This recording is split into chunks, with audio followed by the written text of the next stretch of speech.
Hey Drew, how are you? Hey, man, Man, this was a fun time. I can't wait to talk about this stuff. I know it's like trying to come up with comfort movies.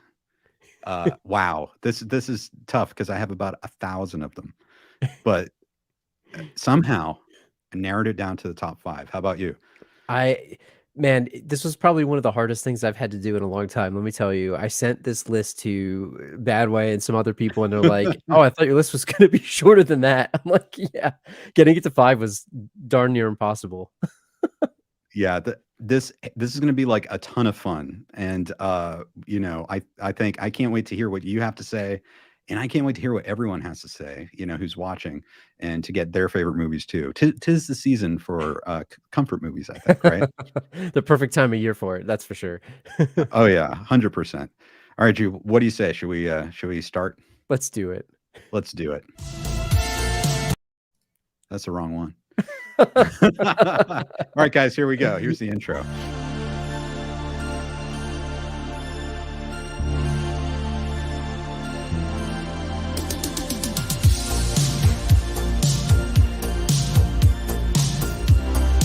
Hi, we're glad you're here, and we're about to begin.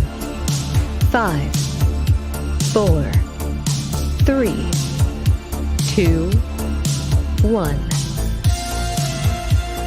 KenCast After Dark. Stimulating conversations all night long. And here's your host, Ken Cole. Hello, everyone, and welcome to another KenCast After Dark. It's great to have you here today. It is Tuesday. It is Tuesday before Thanksgiving, and we're going to be officially launching into the holidays. Makes me think of all kinds of things. One of the things it makes me think of are my favorite movies to get cozy with. And of course, those of you who watch this channel know that the Karate Kid movies are very important. They make me feel very cozy inside. But there are so many more movies that I just love and I have always loved to return to again and again. And what is this idea of a comfort movie? And what are your favorite comfort movies? We're going to be getting into all of this today. And I am very happy to have a really great guest. You've seen him before. He is the co-host of the Last Row podcast, Drew Rohaly. Drew, it is amazing to have you back with us. I am happy to be here. It is always a pleasure to be on the KenCast. I feel honored to be here with you and the awesome audience here. I can't wait to talk about some comfort movies with you all. I'm feeling the season here. It's that time of year, like you said. So I'm curious to see what your list looks like and for everybody else's movies too. Oh yeah, I'm. The honor is mine as well, Drew. For those of you who don't know, we're going to be getting into the Last Row podcast, but Drew just is an expert at this kind of stuff. I mean, he's reviewed so many movies that are important to him, and that are important to him that maybe other people don't like, or maybe that other people love. And he's just surveyed all these movies throughout all the decades, and I'm just really happy to have him here. And tonight, if you're watching live, please throw in your favorite comfort movies. We'll be talking about what that is pretty soon. But if you're watching on the replay, put it in the comments to this video. We'll read the comments afterwards as well. And we want to know what your favorite movies are. And somehow we got them down to our top five. And we can't really wait to get into all this stuff. As before we get going, first I got to say, Chris Klotz, wonderful. Happy holiday season to you. Thank you so much for being a channel member and for the super chat. Your help supporting the channel. Thank you so much. It's a little holiday gift for us. Chris Klotz says he gets us off to a good start. He says Planes, Trains, and Automobiles, or any John Hughes movies. That's a good one. Yeah, we might have some that you might enjoy as well in our top. I think, Drew, right? Yes. I just want to go around and say hi to everyone here. Relectify Streams, great to see you. Sebastian, good to see you, Sebastian. Beastmon 99, great to see you. Melissa, hi, Melissa. Aurelio, thank you for being a channel member.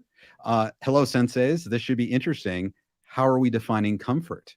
Well, our fabulous guest Drew is actually going to help us with that in just a second, and you'll get a chance to think about all of that. Cameron, great to see you.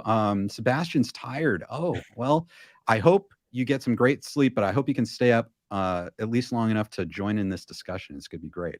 Wow. Thank you, Reluctify. Thank you. Thank you. Really appreciate it. Chosen himself. It's great to see you, Chosen. Don't dare disgrace my honor. No, absolutely not. We absolutely will not disgrace your honor. I saw up here as well, Big T. Thank you again for joining us, Big T. It's wonderful to have you here. I know Drew is very excited that you're here. Huge fan. Yeah. And just know that we're working hard on your behalf constantly. Ben Metello, I was just watching Planes, Trains, Automobiles. Fantastic holiday movie. It is. Peter says, it looks like Drew is participating in No Shave November. Look at that beard. Nice. I think it's luxurious. This is shorter for me these days, but it's been like no shave, like 10 Novembers now at this point. So that's fantastic. And so guys, thanks for joining us. Throw in your ideas as we talk. But now, as always, let's get into some news. KenCast News. Well, Drew, it's kind of an interesting season for news. We have, I guess, kind of our first stories are kind of tribute stories, maybe a little bit sad, but I know a lot of you have, sorry, here we go. Sorry, guys, here we go. A little technical glitch. So we have Kevin Conroy, who is the voice of Batman in the animated series and lots of projects, has passed away. And I wanted to bring this up because I know all of you are fans of, or so many of you are fans of Kevin Conroy, but I know Drew really loved the series, and I wanted to give Drew you a chance to talk about Kevin Conroy. Yeah, thank you. I got to tell you, I don't usually get wrapped up in like the celebrity deaths and things like that. Like, obviously anytime anybody passes away, it's a sad thing. This one rocked me to the core, man. I got to tell you, like I grew up watching this show every single day after school. Like I would do my homework and then I would watch this show. And it was me and my brother, and I owned the DVDs. I owned the deluxe set over there. I should have brought it over with like the lenticulars. Like Kevin Conroy is probably one of my favorite like voice actors, but like he is Batman to me. And I think I speak for a lot of fans of Batman when and Kevin Conroy when I say, like, when you read a comic, like growing up with this, when I read a comic of Batman, like Kevin Conroy's voice is the voice that I hear when I hear Batman. And there's a lot of other phenomenal actors out there, but man, he was Batman to me. And not only that, like he was just a good human and a good person, and awesomely engaged in the fandom. Like he really appreciated the fans, and man, what a great guy. And recently I read in the DC Pride episode, he penned a story and J-Bone was the artist. And if you guys haven't read this, and you're a fan of Kevin Conroy, I highly recommend that you go check it out. It was a story about how he found his voice as as a gay man in Hollywood and becoming an actor. And it was a phenomenal comic. I definitely recommend that you check it out. I think it's free on DC Universe right now. But man, this news really rocked me, and I still feel sad about it. And I didn't even know he was sick. I know he looked a little like sick, but the fact that he was dealing with cancer, and literally to his last moments, he was doing cameos for the fans, and just giving everybody encouraging words. I really do feel like when you say rest in peace, like you really do mean it. Like this guy was just an amazing actor and an amazing person, and I could go on forever. I'm sorry I'm rambling here. I feel it's such a special person and a special character, and I feel like I'm not alone in saying that. I've seen a lot of stuff on the internet of people coming out and just paying tribute to him. So thank you for giving me a chance to say it, because he meant a lot to me and my childhood. So thank you for giving me a couple minutes to say that. Oh, absolutely. And it's amazing. I think there are a few times when you have a comic book character or just a famous character, and then the voice that goes with that. and it's like the absolute perfect voice. It's everything you thought that character would be. And that's what I always thought about him voicing Batman. And, I saw the series off and on, Mask of the Phantasm, I saw, many times. And I did get to see him once at a convention. And he told this story about how he was in New York on 9/11, and there was like a food kitchen for the people who were responding to 9/11, and he went in there and he was like serving, and people said, "Oh, that's Batman," and no one believed it. And then like he just with his huge voice bellowed, "I am Batman," and everyone was just like quiet, and they like applauded. And it's just kind of cool that he was there doing that. It's like you were saying, he's just a great guy. The coolest part about him and why I think he is the character for me is like he perfectly captures like the duality of like Bruce Wayne and Batman, and he Mhm. understood the character of, Batman was really who he was and Bruce Wayne was more the mask. And I feel like he portrayed that so subtly with his voice. And not a lot of people are able to do that as well as he's done it. And I see some comments about the Arkham Asylum games, like all of the media that mediums that he portrayed that in were incredible. I mean, just like Mark Hamill is the Joker to a lot of people, I feel like, he is Batman. And like I was recently replaying some of those games, and it's like you can't imagine the performance if it wasn't him. And there's other actors that do it, but it's just not the same when it's not Kevin Conroy. And I mean, thankfully we get to go back and, rewatch all of his work. Like I rewatched one of my favorite Batman animated series episodes ever is Heart of Ice, the one with Mr. Mhm. Freeze, which sort of reinvented Mr. Freeze's Yes. origin story. And if I'm not mistaken, I think that won some Emmys or won some awards. But it's just such a great show, and he's amazing. And yeah, I definitely agree, Peter. It's been a rough week. It definitely has. So Indeed. And unfortunately we have another story that's like that. Jason David Frank, um, he passed away as well. And I know, Drew, you on the Last Row podcast, you did the Power Rangers movie, and then there's also like the TV series. I was wondering if you could say a few words about Jason David Frank. yeah, I mean, very similarly, like so I was into Power Rangers when I was younger, like the original couple seasons. I didn't follow it, past that. I did watch the movie, but I mean, everybody, at least from my friend group, like the Green Ranger was such an awesome character, and part of that is because of Jason David Frank. Like, I was just watching Strife's stream a little bit earlier, and we were Hmm. talking about how the Green Ranger was really supposed to be this like one-off character that wasn't going to be a recurring person and whatnot. And a lot of why he was so popular is because of how awesome Jason David Frank was and how he portrayed the character. He was sort of like this bad guy, but a good guy, and he really played it with some nuance. And talk about people that are engaged in the fandom. He in particular, I mean, he really embraced the fans. Like he's always at conventions. He's always connecting with the fans, and it's a sad thing too. And this wasn't cancer. Unfortunately, the way that he went was different.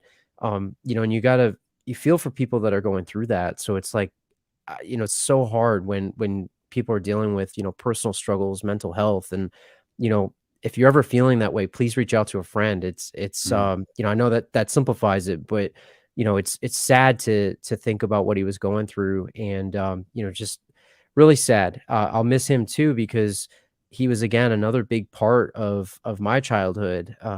Just the character so cool. He was hands down my favorite Power Ranger, and between the Green Ranger, the White Ranger, and then I know he portrayed it throughout the series. I think he was in over 250 episodes of Wow. the series. Man, what a loss for people and for his friends and family. And just got to keep them all in our thoughts here. It's a shame.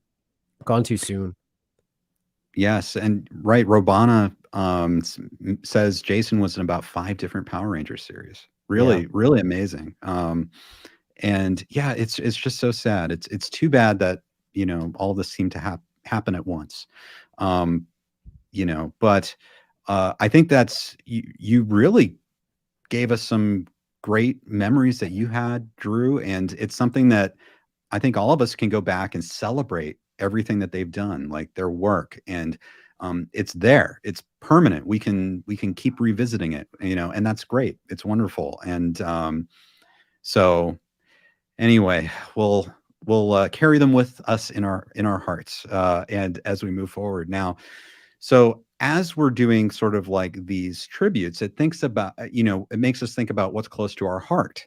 And so we're moving towards, movies that give us comfort. And however, we do have a couple more news items. This is one that I don't know. This is a holiday movie, Drew, that you're doing for your Last Row podcast. Now, the Last Row podcast is this amazing podcast. Guys, it is like, I listen to the Last Row podcast every single episode that comes out. I listen to it right away.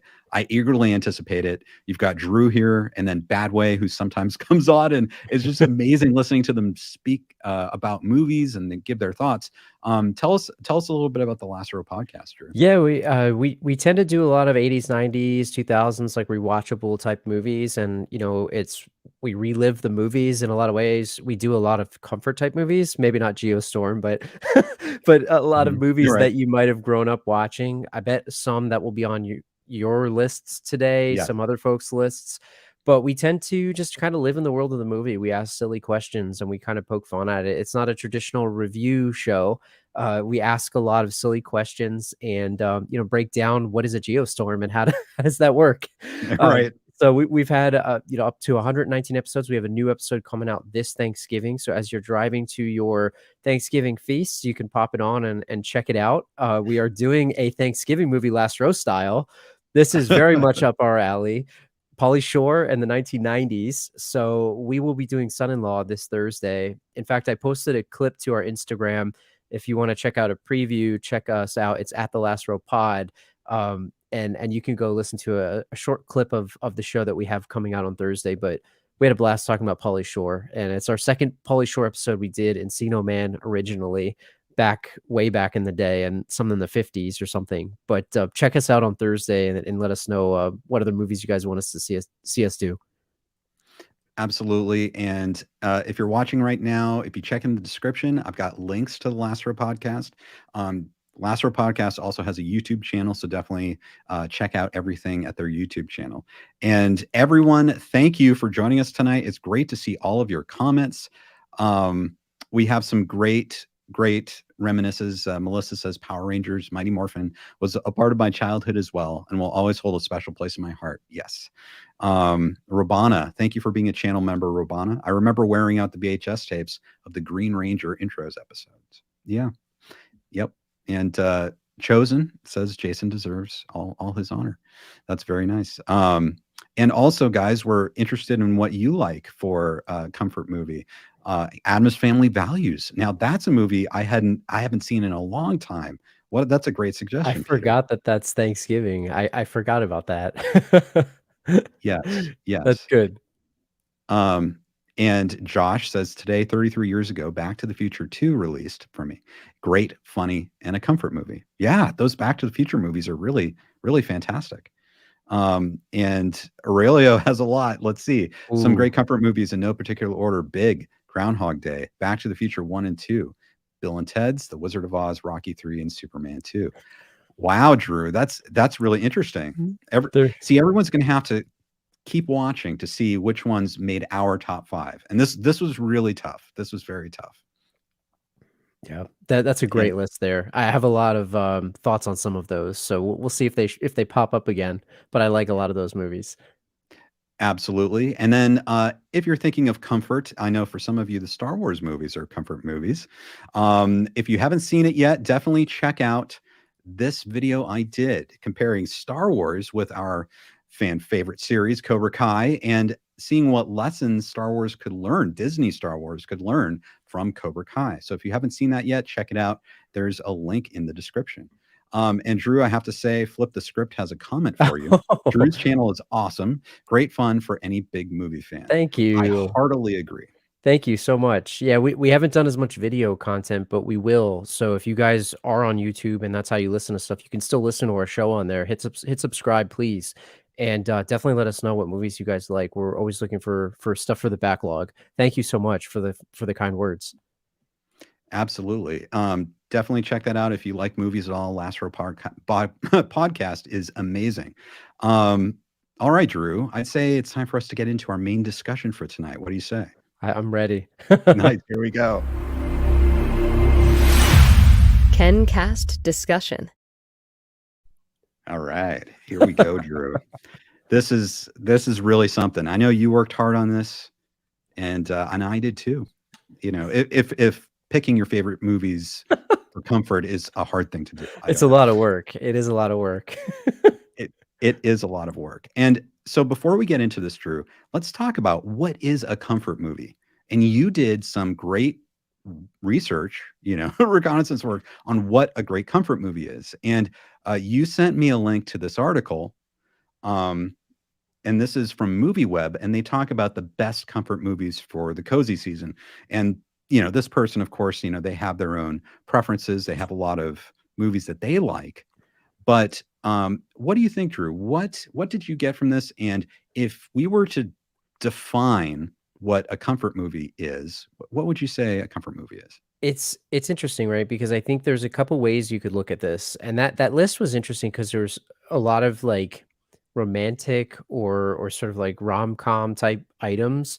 But Right. I sort of look at it in a couple ways. And I look at, when you think about something that you want to either, a lot of times they'll say get cozy. You think of instantly the holiday season, right? So one Right. aspect of a comfort movie could be, is it seasonal? Is it a Christmas movie? A lot of times like Christmas or holiday movies pop up on here, or something that is in the summer, for example. It takes you to a particular season potentially, or a time of year that you maybe come back to it, where it's a familiar feeling or a familiar movie a lot of times. And you'll see some of that in our lists. But the other way that I look at it too is, are you feeling overwhelmed? Are you feeling like you need a friend? Do you feel sad, or do you feel happy? Right? You might even feel really joyous or super happy. Are you feeling nostalgic? Like nostalgia is another one that I would say is a feeling. So it's almost like a situation. Or are you wanting to reminisce? Did you see a particular movie at a part of your life that shaped you, whether it was in high school or college, or growing up? Right, a lot of movies that we saw as children. Hmm. And then the other way is like, makes you feel something, right? We talked a little bit about feeling happy or sad. A lot of times, coming of age tales. I make a lot of times a joke on our show about the coming of age tale, but it's a genre for a reason. Like that could also be the type of thing that is somewhat comforting of a movie. It takes you back to growing up, or feeling like you were a teenager again. And then the other thing that I feel like it has to be is, it has to be rewatchable to me, because I need to be able to put it on, and I need to know what to expect. So I'm not going to Right. necessarily consider like a movie I've seen once a comfort movie. Maybe it has some of the elements of it, but for me it has to be something that I can go back, and it's like getting back together with an old friend. Like you haven't seen Hmm. him in 20 years, but you hang out and you feels like you never missed a beat. And I feel like that's the defining factor to me for one of those. I don't know. What do you think? Do we capture it right? I think so. I think what you said is exactly right. And for me, it's like, what's the difference between a movie that you'd say is one of your favorite movies and a movie that's a comfort movie? Yes. And I think everything you said was great. And for me, it's something that it can be seasonal, but I could pick it up any time of year. Like it doesn't matter what time of year it is, if it's on or I need to see something that kind of helps focus me. Like you said, gets to emotions or kind of like recenters me. And it's like an old friend, and you can keep watching it over and over again. That's to me, a comfort movie. And so, yeah, I think it was perfect, Drew. All these criteria. Uh, yeah, this is fun, but also, very, very hard. It To was so try to. hard.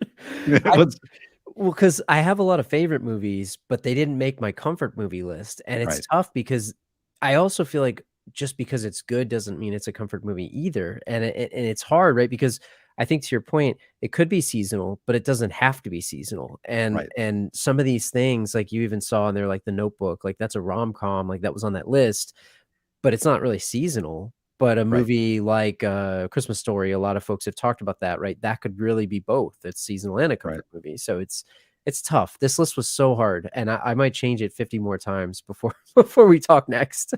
I know, and I think you and I both have like a number of honorable mentions just because there's just all these other movies that we like as well. And so given that, let's listen to a few people what they're going to throw out as their comfort movies before we get into ours. So Ben Matello says Karate Kid, yes. Back to the Future Oh yeah. trilogies, of course. Elf, Home Alone 1 and 2, Christmas Vacation are all great comfort movies for me. Yeah, very Yes. good. I love those. Those are I love great. those. Melissa says Ken, Cole, and Drew. Aladdin has always been my absolute favorite, as it was the first movie that I really connected with. I related to Aladdin a lot, as like him, I often felt trapped within my own world. Interesting. So, Drew, it's kind of like what you're saying. It's that personal connection. Something that really connects with us Yeah. personally, Yeah. and it's a mark of a great movie that it can do that with so many millions of people. I like the idea of escape too, where it takes you to escape, right? Like I didn't put this on my list, but like Avatar, a lot of people with the new one coming Mhm. out, people say like Right. escape to Pandora, like it's a new world and you kind of just get sucked into the world. And I like that, right? That's another aspect of it where it just takes you out of whatever you're dealing with and puts you in that world and you can kind of just lean on that a little bit. Yes, yes, 100%. And of course, Josh says Cobra Cole, Comfort Silver's movie. Thank you very I much. should have put Appreciate that it. on my list. Oh, thank you guys. And if you haven't seen Cobra Cole, go ahead. It's a short movie. It's not a full length one, but it's down in the description. You'll get a kick out of it, and who knows? Maybe it'll become a comfort movie for you, like it is for me. You know, but Robana says Elf was another. Yeah, interesting. Yes, Elf is a. I think now it's a classic holiday Yeah. movie, isn't it? And Reluctify Stream says No Way Home is my most impactful movie. I'm not sure if it's comforting to other people, but I always felt at peace when I watched it. Yeah, Drew, like there are some that are on my list. I think we would pick movies that maybe aren't comforting to other people, but for Yep. some reason they're comforting to us. Yeah, I agree It's with kind of an that. interesting topic. Yeah. Yeah, you're allowed to have any movie as a comfort movie. If it comforts you, it's a comfort movie. It's on your list. There's no shame in that. Yes. Robana. Oh, yes. Robana is after my own heart. Twister is another Yeah. one for me. Now that is one that's very near and dear to my heart. It's obviously I love tornadoes. I honestly didn't know where to put that. Is that a comfort movie or is it not a comfort movie? But I love that. Thank you for saying Twister. That is amazing. Peter says, "Don't sleep on Edward Of Scissorhands." Edward Scissorhands. Yep. Great And movie. Terry, good to see you. Terry says yes. Um, and Gabe says a great comfort movie for me, based on that description, would be Dazed and Confused. There you go, Drew. Right, a coming of age movie. It's a You perfect know, one. It's an absolutely perfect one. I love that. It's a great one. yes. And Tammy says Lord of the Rings trilogy is a very good comfort movie. Peter says The Heavenly Kid. Cameron, actually, now that I think about it, Spider-Man: No Way Home was another one of my personal favorite comfort Yeah. movies. And that there's something about that movie too. It's like it's very warm in that it's like it brings together everything that you might love about comic books and Spider-Man. And yeah, it was a really, really nice job they did with that. I love that. Yeah, there's another one in here too. Rabana said about TV series being comfort, and I was thinking about that, Rabana, like as I was pulling my list together, because there's a couple for me. Like one in particular is Boy Meets World. I grew up watching that. Like that Mhm. is like whenever I was feeling like down or anything, I would throw that on. I had all the DVDs. Like that is one that really brings me back. And like Batman the Animated Series, so we were talking about earlier, like those Yes. are comforts TV series to me, but I don't know, Boy Meets World was, like, one of my all-time favorite shows growing up, so Right. I just watch that all the time, and, like, that one in particular is just really comforting to me. I think it's a great comment. Yeah, it's a fantastic comment, and I think for especially viewers of this channel, if not now, then someday Cobra Kai will Yep. be a comfort series. I could see that happening in a heartbeat. Marianella says Back to the Future 1, 2, and 3, Karate Kid 1, 3, and 2, Ghostbusters 1 and 2. Very good. Let's see. Lupo Music says I couldn't explain exactly what's a comfort movie for me because it's personal, right? And each person has their own comfort zone. For example, one of my comfort films right now is Saw 2. That's very interesting. Yeah. And you know, I don't know. It's kind of an interesting point of view. Like, could a horror movie be a comfort movie? Maybe there's something about that where you feel like you're facing a part of yourself, and it's like cathartic watching that. Definitely. Yeah. Definitely, especially if it takes you back, like we were talking about nostalgic. Like I Yes. remember watching Saw 1 in the theater and I was with some of my best friends watching that thing and like it brings me back to that moment of like hanging out with my friends, being, the age that I was when I saw it. And there's nothing wrong with having a horror movie. I think that's absolutely acceptable. If it's comforting to you, it's a comfort movie. Yep. 100%. Terry Johnson says Teenage Mutant Ninja Turtles was always comfort movies Oh for me yeah. growing up. And Drew, I was listening to your episode on Teenage Mutant Ninja Turtles today. All So right. Thank you. yeah, it was very, very cool. Flip the script. Good to see you flip the script. Karate Kid trilogy aside, Home Alone, Forrest Gump, Truman Show, The Goonies, and T2 Judgment Day. Yeah. Yeah, It's great those are movies. great. There's so Ice in many My good ones. Veins says the Indiana Jones trilogy. Frankie Wall says definitely Goodfellas and Casino. Yeah, Scorsese. Very good. I like it.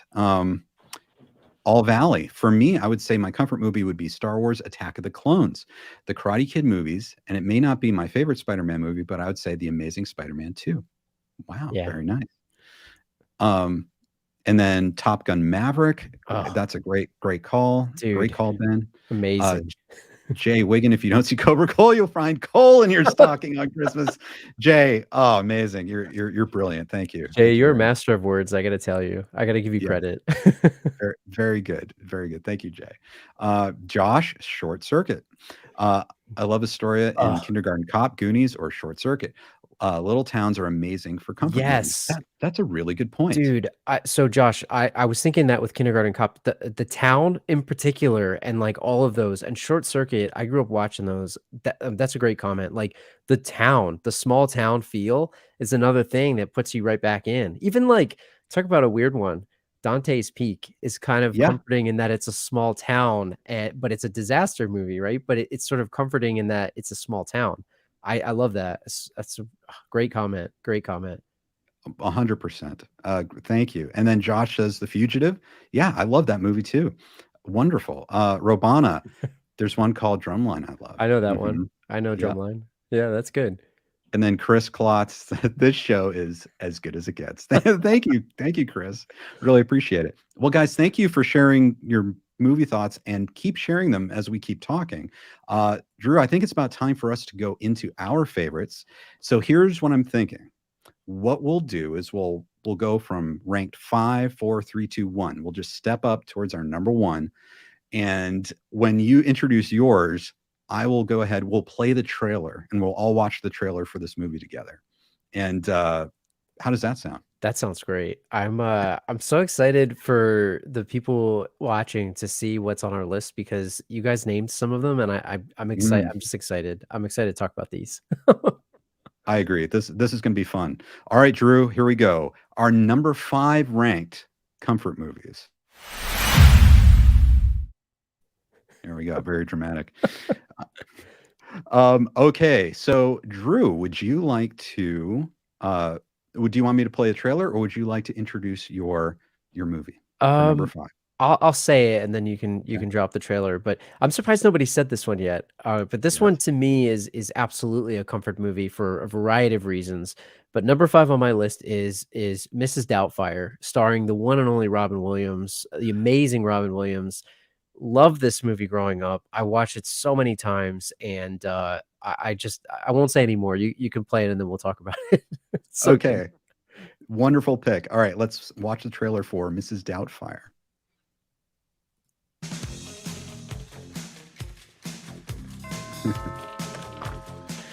Hello, I'm Euphigenia Doubtfire, dear.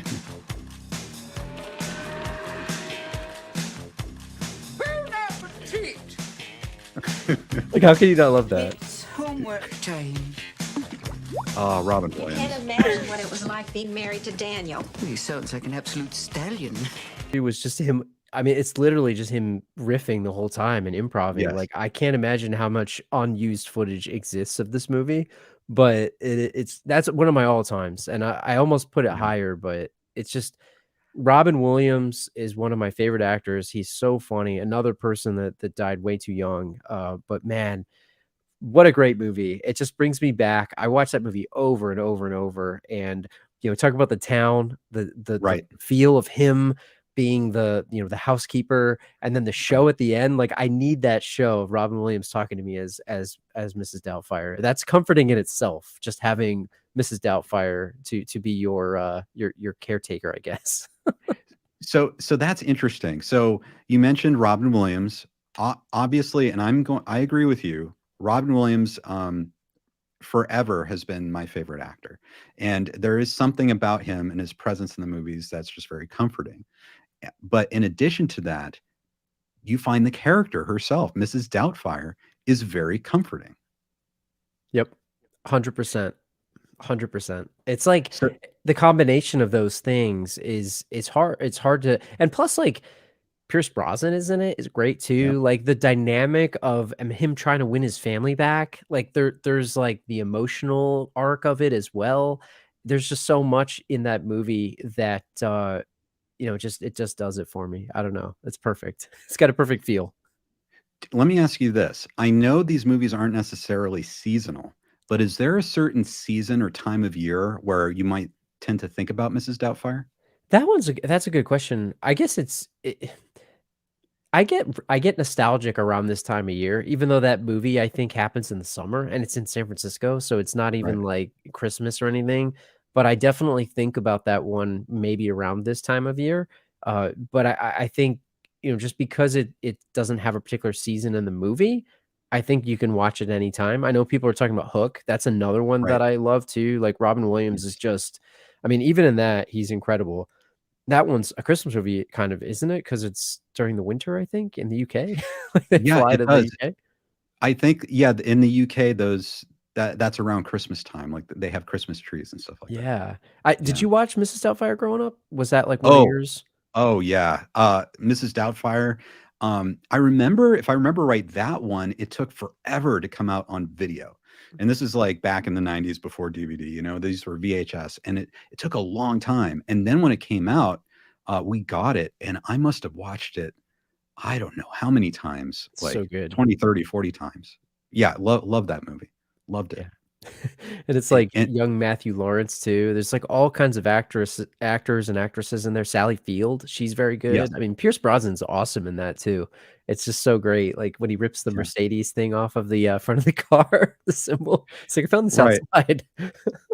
And it's like, and something that I don't know if you'll agree with this or not, but it's something that I found to be a theme in these movies going forward for me, is that these movies that have like these sort of vignettes, Yeah. or there are these kinds of like sections to them. Like in Mrs. Doubtfire, for me, it's that you have the opening with Robin Williams, but then you have this where he's kind of learning to get into the suit and that type of thing, and then you have sort of the competition with Pierce Brosnan, and then it's almost like it has these like comfy little vignettes, and I feel like that might be a theme for the movies that I pick. Yeah, yeah. No, I agree. This one, I wanted to put it higher, but the others are so good too. It's like, man, I wanted 5 other Robin Williams movies, but I couldn't. It's not enough room on the list. I know. I feel the exact same way. Ice in My Veins says Mrs. Doubtfire has a PG-13 and R cut. Oh, GPG PG-13 and R cut because of how much Robin Williams improvised. I could believe it too. And it's funny because we think of him as this great family entertainer, and he was, but he was also really, really raunchy. He could play the whole gamut, so It's pretty funny because as people are talking about Aladdin, I read something about him and like the lawyers that Disney had to have, because like they let him improv, so they're all the IP lawyers of like, what's he gonna say? What is he gonna pull? Are they allowed to use that in a clip or right. not? Because of all the things that he says and calls back to. He's amazing. Indeed. And Peter says, my favorite line is when Daniel asks his brother Jack to make him a woman. Yeah, it was Classic just a scene. great, yeah, classic scene. And if you guys haven't seen any of these movies, check them out. Like they're good. I think they'll stand the test of time, even if you're a bit younger than us. So wow, great pick, Drew. Great pick, Thank Mrs. you. Doubtfire. Okay, so I guess I'll introduce my number 5. I'm excited, man. What's on your list Yeah. here? Okay, so this is a movie that some people have already said as one of their favorite comfort movies.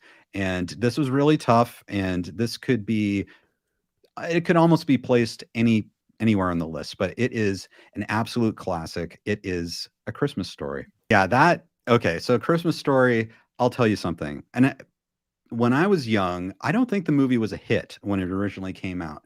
And I had never seen it. I was in middle school, and our school music teacher, Mr. Hersey, he sometimes had everyone in school watch a movie. So I guess it was Christmas time, and there was we had an assembly, and the entire grade got together and watched the movie. And I'd never heard of The Christmas Story, and I don't think anyone else had seen it, but we all sat down and we watched it, and everyone was just even middle schoolers were just roaring with laughter. And just I loved that Santa scene where he puts the foot on his head and he's like, ho ho ho. And it was, so I just loved it from that point forward. And then I don't know what, 5-10 years later, they started running it as a marathon on TV, so you could just watch it infinite amount of times if you wanted to.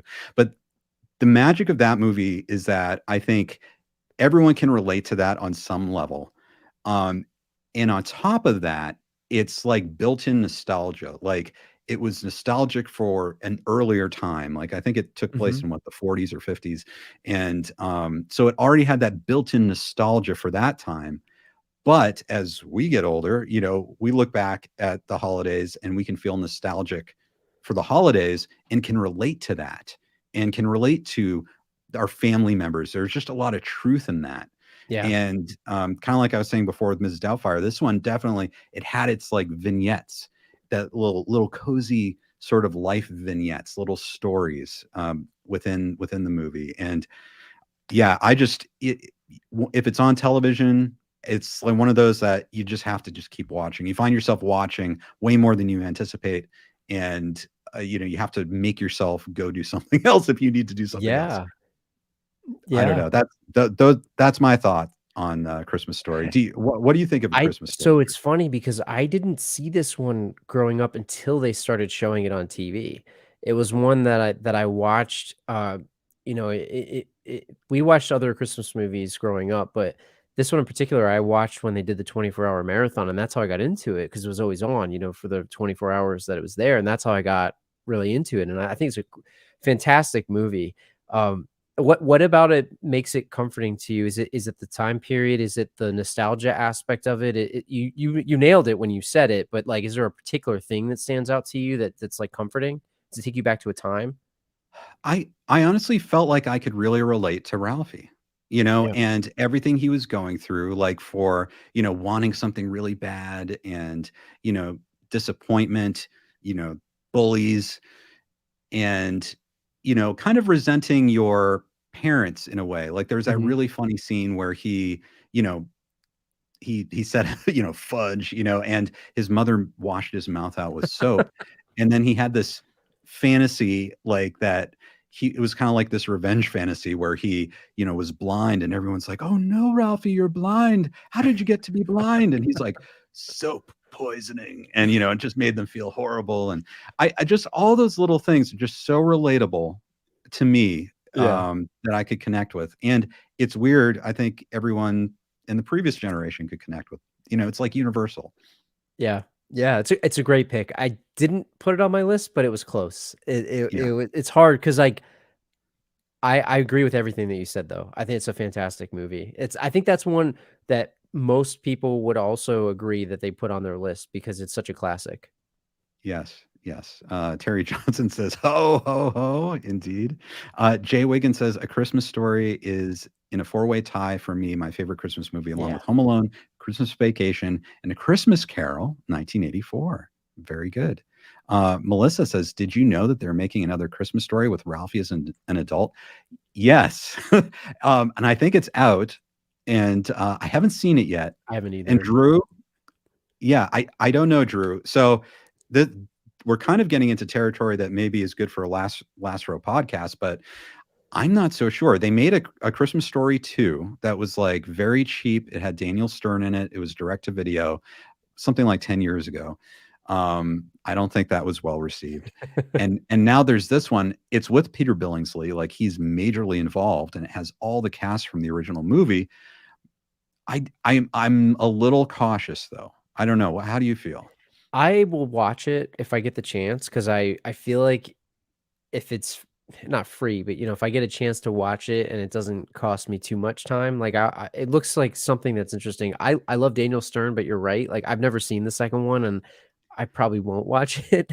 Right. But I'm cautiously optimistic about this because it is Peter Billingsley's involved, and it seems like all of the original actors are back. It seems like they've approached it with care. Now let's see if they follow your rules like you made with the video that you have with Star Wars. If you guys haven't watched that movie, go check out Ken's video. But I would be curious how it holds up with some of the criteria that you set aside for the way to handle legacy characters and such.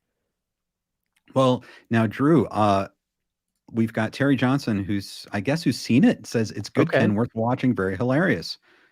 Made me cry some. All right. Wow, very good. Yes. I can get behind it. I'll have to check it out for sure. And Gabe says it's on HBO Max. It's really good. Okay. Wow. Okay. That's great. Yeah, that's wonderful, guys. And Josh says A Christmas Story is a top movie, not popular in the rest of the world, but it's a great Christmas movie of all times. Yes, indeed. Well, so very good, Drew. Okay, so that's our number 5. Thank you guys for all your comments. I guess it's time to get to our number 4. Okay. You ready? Yeah. Am I up? I guess it's me, right? Yes. Here we go. Number. There you go. All right. This is very professional. I got to tell you. Well, hey, it's what we shoot for here. It's what we aim for is pure professionalism. Ken puts a lot of time into this stuff, and I want you guys to know because he really does. It's a very professional operation here. So thank you, Ken, for doing that.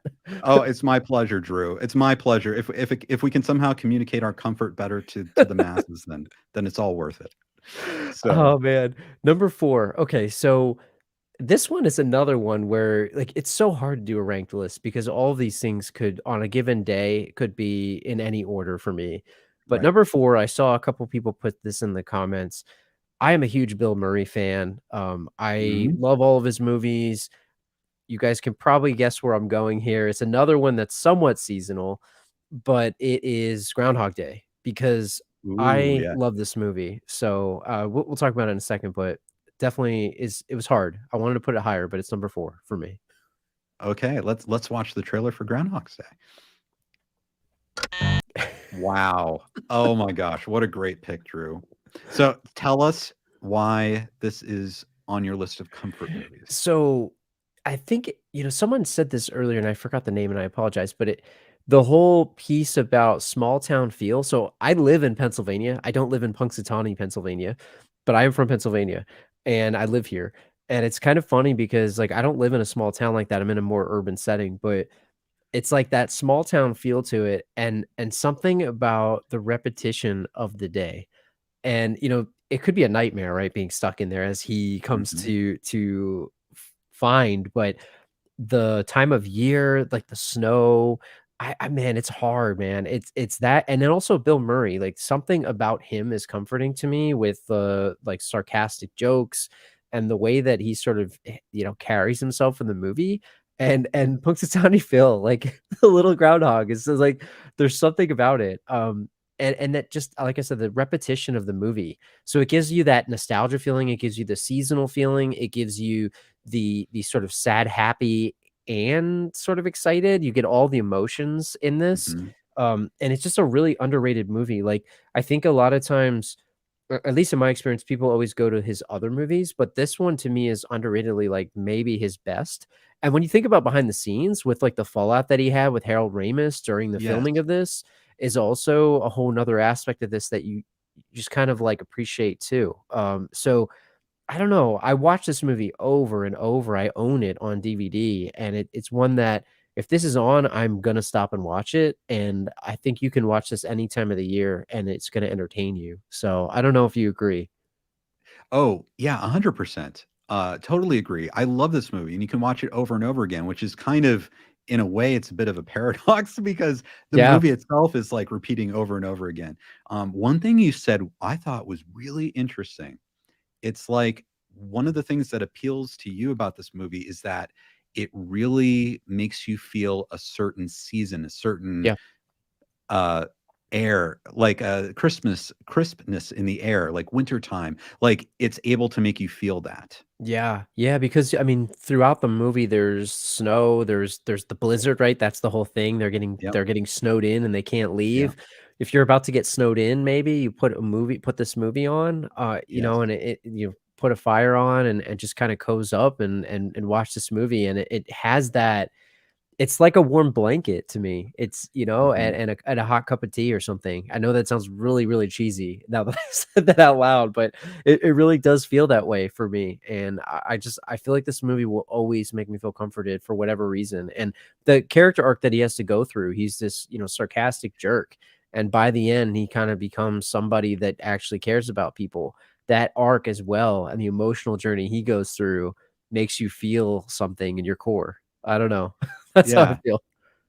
And Bill Murray's so good at that because he plays these jerks that have like a heart of gold underneath it all. And this movie, and it might be, you're right, it might be like one of his best movies because you really see that heart of gold come out by the end. And it's Yeah. like he's able to run the gamut.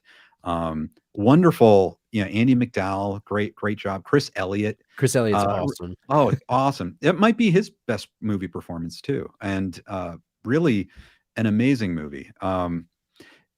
So do you think one thing that always puzzled me was how they or why they thought of Groundhog Day to be this thing where you repeat things over and over again? Because it's so much of a classic now that we say, oh, it's Groundhog Day, if we're sensing things repeating or deja vu or that type of thing. It's in the Um, zeitgeist. yeah, yeah, exactly. And is there something to that too? Like that familiarity with that term or I think so, and I think, like, it's kind of funny because I don't think that was a term before this movie, was it? Like, I don't think it no. existed, to your point, so it sort of invented that. And look, there's been I don't know what you call them, like time loop movies or whatever you call Mhm. them. Like, this is not a new concept, but the spin that they put on it, because Groundhog Day is such a ridiculous thing when you actually think about it, and like people do take it seriously. They're like, "Oh my god, he saw his shadow," and it's like they're very spooked by it.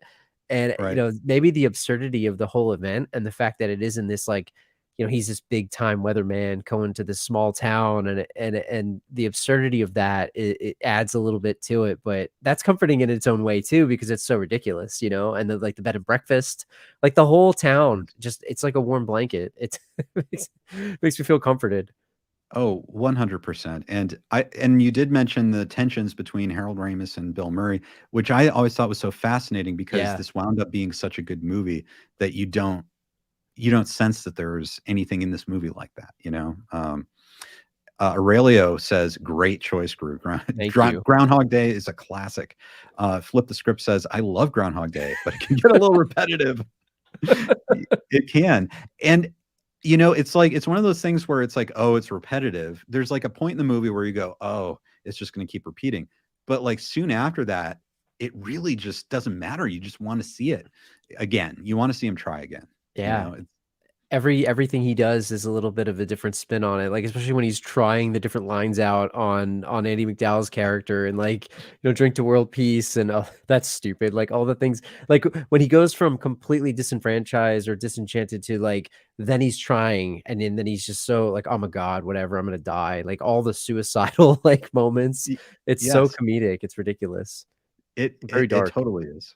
Yeah, it is. It's like it's dark, but it doesn't bring you down. Yeah. It's so interesting. Robana, I never saw Groundhog Day, but so many TV shows and movies have parodied it that I know the plot very well. Yeah, I mean, it's that much of a classic. If you've never seen it though, I'd still recommend You should watching it. watch it, Rabana. Like, Yeah. it, even though you've seen probably parts of it in so many, like, places and things, it is worth watching. You should definitely watch it. Yes. Jay Wiggin, Groundhog's Day is so awesome. Baby steps. LOL. And oh, Dave Strock. Good to see you, Dave. Thanks for watching. Classic trailer voiceover. Yes. Yes. Oh, wonderful, wonderful. Well, Drew, that was a great pick. That's going to be hard, even for me to follow up on the number 4 spot. But I would like to introduce my number 4, and this is I don't think anyone has mentioned this yet, but for me, this is a huge comfort movie, and it is Pee-wee's Big Adventure. I love that movie. So good. Yes. Here we go. Let's watch the trailer. Warner Brothers is proud to present the story of a guy Morning. I'm here. and his bike Paul Rubens is incredible. Oh, yeah. together for the first time in their first big movie. I meant to do that.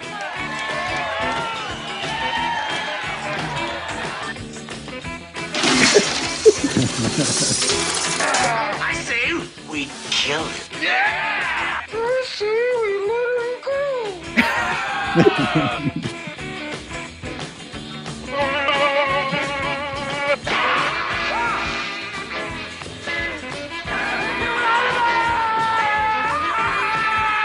I feel like I want to watch this right now.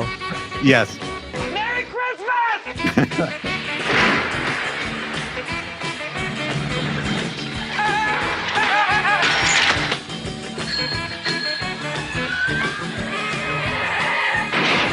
Pee Wee Herman is Pee Wee Herman. Hello! In Pee Wee's Big I've Adventure, done that before. Be sure to tell them Large Marge sent ya. What? Oh, Do you, my you say God. you've done that with the tape before? Yes, I have to my brother because of that scene. Okay. I was going to ask you if you did it before you saw it or after. No, because of Okay. that scene. And for the record, Large Marge still gives me nightmares. Like Yes. 30 years Oh, later. 100%. I totally agree. When I was really young, I had, the movie on tape. And when it got to Large Marge, I had to fast forward through that part because it I don't scared blame me. you. Yeah, it scared me. But it's weird. It's one of those things where you get older and you go back and you watch it and it is hilarious. Like Oh, it's man. just so funny. So okay, Pee-wee's Big Adventure. For me, I saw this when I was really young and I loved it. And it's one of those that, I watched so many times when I was young. And then sometime when I was an adult in my 20s, I saw it again and I loved it just as much. So Like good. for so many different reasons. It's Tim Burton's first movie. It's his first feature-length movie. And it is just, I don't know how to describe it. It's wild. Like that trailer made it, it showed all the wild parts and Pee-wee being crazy and stuff. But actually, it's this kind of touching, funny story of this man-child who's just in love with his bike. He just wants his bike And back. he just wants his bike back. And he goes all across the country to go get his bike. And that's what I love about this. It as a kid, you can relate to it. And I think even as an adult, you can remember when you were a kid and you just loved this toy or you loved something so much and you just wanted it and wanted to be around it. And Pee-wee has that. He just has that love, that simple love for a bike, this really awesome bike. And someone takes it and he's got to go find it. And he will stop at nothing to go get it. And I think what I love about it is it's sort of this man-child that you can relate to as a kid or as an adult that gets to go on this adventure and meet all these people and see all these things he's never seen before. And it has a lot of heart to it. And I don't know, I don't know if I'm You describing nailed it. it. Okay. You Yeah. nailed it, man. It's like I feel exactly the same as you about this movie. It's not I didn't put it on my list, but it was so close because man, I feel exactly the same as you. And I own this movie too. And this is one that we haven't done it on Last Row, but we will absolutely do it at some point. Like I saw Jay called the bathtub. Like that's the True Li- or not the True Lies, Yes. the Last Action Hero bathtub, with Francis Yes.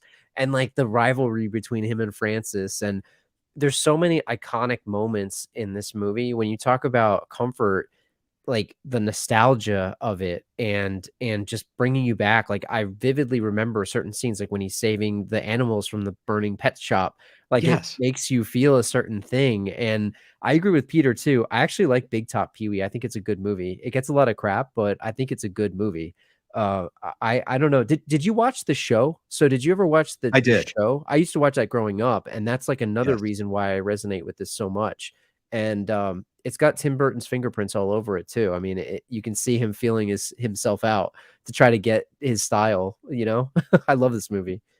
Yeah, it's really amazing to me because the movie is like, to me, almost a perfect comedy as well. It's Yeah. so funny. And it was written, co-written by Paul Rubens, and actually the late Phil Hartman was one of the screenwriters on this. And it was amazing for Tim Burton. It was like there's so much conviction in that movie and how everything is staged and everything is so confident. It's still one of my favorite Tim Burton movies. It's so good. Yeah, it's so good. I think the other good thing that you nailed too is it's got like every scene has a blend of like seriousness but also comedy, and like it's very subtly funny, but it's also in your face funny. And like one of the lines that I quote to everybody all the time, and I always say it, is like when he's asking about the basement in the Alamo, and they're like, "There's no basement in the Alamo," and they're like making fun of him, and it's like he's crushed, and it's like, gosh, the journey that he goes on too. It's that journey, right? It's almost a coming of age tale for him. It's him finding his bike. I love this movie. It's so awesome. It's so wonderful. And I'm glad you brought that up because I didn't know what the Alamo was until I saw this movie. You know, I was really young, but this was my formative understanding of the Alamo. And for some reason, it was really funny that there was no basement in the Alamo, you know, and I didn't get that at the time, you know, and just like so many funny things, like when he's on the phone, he's like, "I'm in Texas." And it's like, "Oh, I don't think so." And then he just starts singing like, "The stars at night are big and bright, deep in the heart," and everyone around the phone booth sings back. It's like, it's just so perfect. You know what I mean? Can I say they don't make them like they used to? And this is like another perfect one to say they don't make them like they used to. They just don't. I mean, this movie is in a league of its own. It's so good. I love it. 100%. And Peter Monasak from Cobra Kai Companion Podcast says, "I reviewed it." I'm thinking maybe on his Podstalgic podcast. Yes. And so definitely check that out. Peter does a lot of great stuff too. So yes. Anyway, did we let's see what we got. That was your Ferris Bueller comfort movie. Hi, John Hurwitz. Right, because they're making a spinoff of Ferris Bueller. So okay, Drew. All right, we're getting pretty serious now. Are you ready to step up to number 3? Number 3. I guess I'm ready. Okay, here we go. Number 3. All right, Drew. Tell us. Here, we'll go in closer. Tell us, Drew. let me get a little closer. This one, I think, is going to be obvious. A lot of people probably have this on their list. I didn't know where to put it on the list, so it's number 3. Again, you could change these in any order. Okay. It's starring the classic. It's a classic movie, right? You guys have all said it. I think it was on Jay's list of Christmas movies. It is the one and only Christmas Vacation. I watch this without fail every single year. So I love this movie. We'll talk about it in a minute, but there's too many good things to say about it. Okay, guys, if you have not seen this movie, let's enjoy the trailer together. 'Tis the season to be jolly, fa la la la la la la la. After vacationing across America and throughout Europe, Take it, Russ. this holiday season, the Griswolds are going to play it safe. Clark, we're stuck under a truck. They're staying at home. I give you the Griswold family Christmas tree. Hope you're not getting sap all over your sweater, Clark. All Clark wants is a quiet, old-fashioned Christmas. I'm sorry. Got a little knot here. You can work on that. What he's going to get is the gift that keeps on living. Merry Christmas. His family. We didn't come to impose. Oh, hell, there's plenty of room. Do you sleep with your brother? Do you know how sick and twisted that is, Mom? Well, I'm sleeping with your father. Have you got a kiss for me? You better take a rain check on that, Art. He's got lip fungus they ain't identified yet. But no holiday could ever be more deeply touching. We were gonna call, but Eddie wanted to make it a surprise. If I woke up tomorrow with my head sewn to the carpet, I wouldn't be more surprised than I am right now. We're really gonna fly down the hill with this stuff. So genuinely moving. My refill fill your eggnog for you? Drive you out to the middle of nowhere? Leave you for dead? More truly uplifting. Can I show you something? I was just browsing. Or more down to earth. Merry Christmas! If Santa is smart, he'll stay well clear of this joint. It's a death trap. Than Christmas with the Griswolds. Everybody come out quick, look at the lights! They want you to say grace. I pledge allegiance to the flag of the United States of America. This year, let Chevy Chase light up your holidays. National Lampoon's Christmas Vacation. That thing had 9 lives. She just spent them all. You woo, crack up.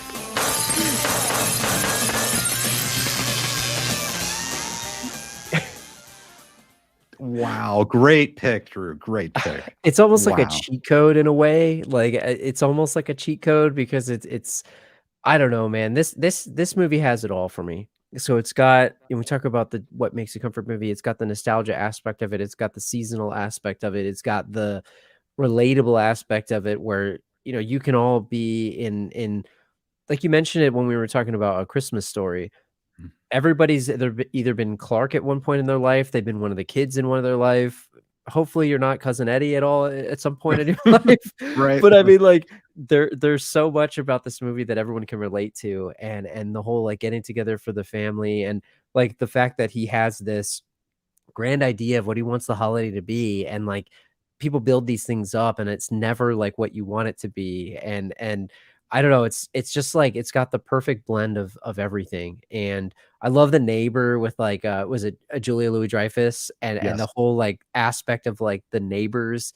It's so funny. Every single scene you'll be laughing. If you haven't seen this movie, you need to watch it like this year right now. It's so good. I don't know. Is this a classic to you? It is a classic to me. And a lot of people love the Vacation series, and I guess I have a hot take or a nice Christmas cool weather take. I don't know. I think that's my favorite vacation movie. 100% agreed. 100%. Yeah. Like the original is a classic. I'm gonna say it. This is better. It's a better movie. It's not a like vacation movie, but it's a better movie. I just think it's so good. And Chevy Chase plays the character. And in fact, like funny story, but like someone at my boss at work, we were joking about this. He gave me a Jelly of the Month Club thing as a joke one time, and it was really funny, right? Because it's a funny, Yes. it's a funny joke, right? And it transcends all cultures and all everything, right? Everybody knows about Jelly of the Month Club, and it is so funny, man. I love this movie. It's always, this is another warm blanket. Like I will watch it multiple times leading up to the holidays here, and it's just a classic. It's so good. So if there is something that you kind of thinking about this movie that makes it a warm blanket, is it certain characters, or is it the setting, or the tone? What is that kind of magic piece that you feel makes you so comfortable? I think it's the familiarity of it, the season, and it being Christmas. Like I think inherently, like it's almost a cheat code. Like most Christmas movies that are competent are gonna feel somewhat comforting to me, just because I have a huge like I like Christmas a lot. It's one of my favorite holidays, right? As most people do. But the season of Christmas I like a lot. I like the lead up to Christmas and that feeling that you get, right? And I think like a lot of this is like the countdown to Christmas. So I think Right. it's the season of it, but it's also the characters. And I feel like you can relate to so many people. And I think there's something about that makes it comforting to me. That it's kind of like the combination of the two. I don't know. What about you? Well, it's interesting that you mention all that, because a lot of people don't realize that John Hughes only wrote 2 of the Vacation movies. He wrote the first one and he wrote this one. Yep. And he was just, I think, so good at, whether it's Planes, Trains, and Automobiles, all the way to like The Breakfast Club. And there's just so many John Hughes movies that are just incredible. But like he understands people, just like these universal people, and how they relate to each other, how families relate. He understands the coming of age, all of that type of stuff. And I don't know, there's a lot of truth in there. And I think for me, it's not just a Christmas movie, which a lot of movies try to do comedy around Christmas and that kind of thing. But I think the ones that are most successful have truth, like have a lot of truth, relatability, and just seeing things, maybe people in your own life that in a way you haven't seen them before. And everyone kind of reminds you of someone in your own life. And I think this movie does that. I think for me, that's why I love it. And I can keep watching it because I can recognize so much in there as truth. I think the one thing you nailed was just like John Hughes understood the dynamics and people's personalities, like you could argue better than anybody. And the way that he wrote characters and the way that he created the dynamics between the people, there's not a lot of people that can do it the way that he did it. And it's just, I mean, there's a lot of other people involved in the movie making process, but man, he understood people and characters and he knew how to write them right. And I think like that is a testament to those films. This one in particular, just because it's easy to slap Christmas, right? You talk about the Hallmark movies, like they're not all good. Like just because it's Christmas doesn't mean it's automatically good. But I think, you know, you add that in and then you add the writing of this and it's just an instant classic. It is a warm blanket on like a cold night, this movie to me. Yes. And I think it will be for, I mean, probably decades to come. Yeah. Like it's pretty amazing. Ben Matella says my favorite Christmas movie. Agree with you, Ben. Lupo, thanks for joining us. Have a good night. Terry Johnson says definitely a comfort movie, the kind of hilarious family you wanted as a child. Oh yes, that's a really good point too. It's like an idealized version of your own family. Jay Wiggins says every character is gold, not just funny. It's a masterpiece. I agree. Yeah. I agree. Masterpiece is, I don't throw that around a lot, but that is that movie's a masterpiece to me. Yeah. And I'll just say this. It's amazing to me that like critics and whoever, you know, they don't seem to get that like when the movie comes out, because I think the movie came out and it did fine. It did well, but it's weird that people don't realize how good something is sometimes till decades later, you know? And yeah, it is a bit of a masterpiece. So, Big T chimes in and asks, what's wrong with the Jelly in the Month Club? It's what I give all my employees for Christmas. Oh yes, Big T. That's why we love you. Thank you. That's Thank awesome. you so much. It's been a Dynatalk's favorite Christmas gift. That's for sure.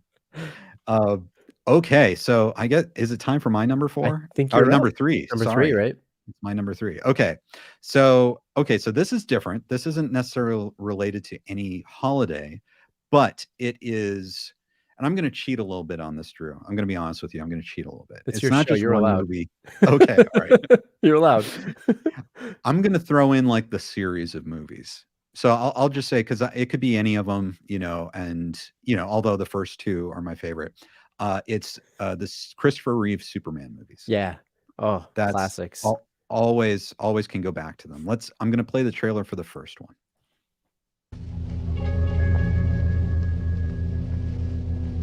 My friends, I'm not given to wild, unsupported statements. And I tell you that we must evacuate this planet immediately. Jor-El, be reasonable. I need that too.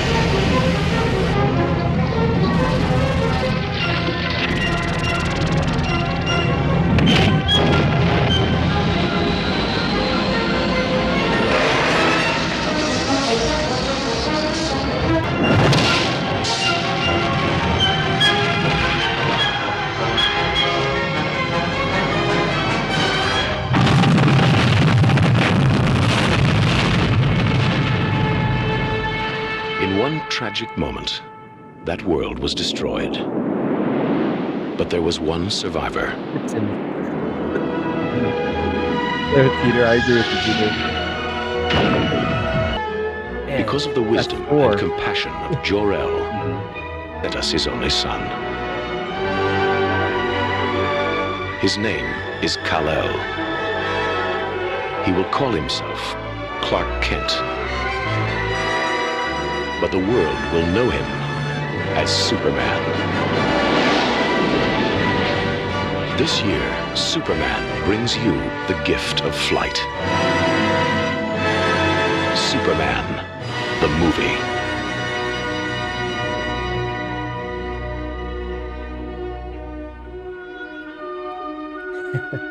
Yeah, I guess it's Man. still going on. There's the music. Well, and talking about the music, John Williams. Best to ever do it. He is.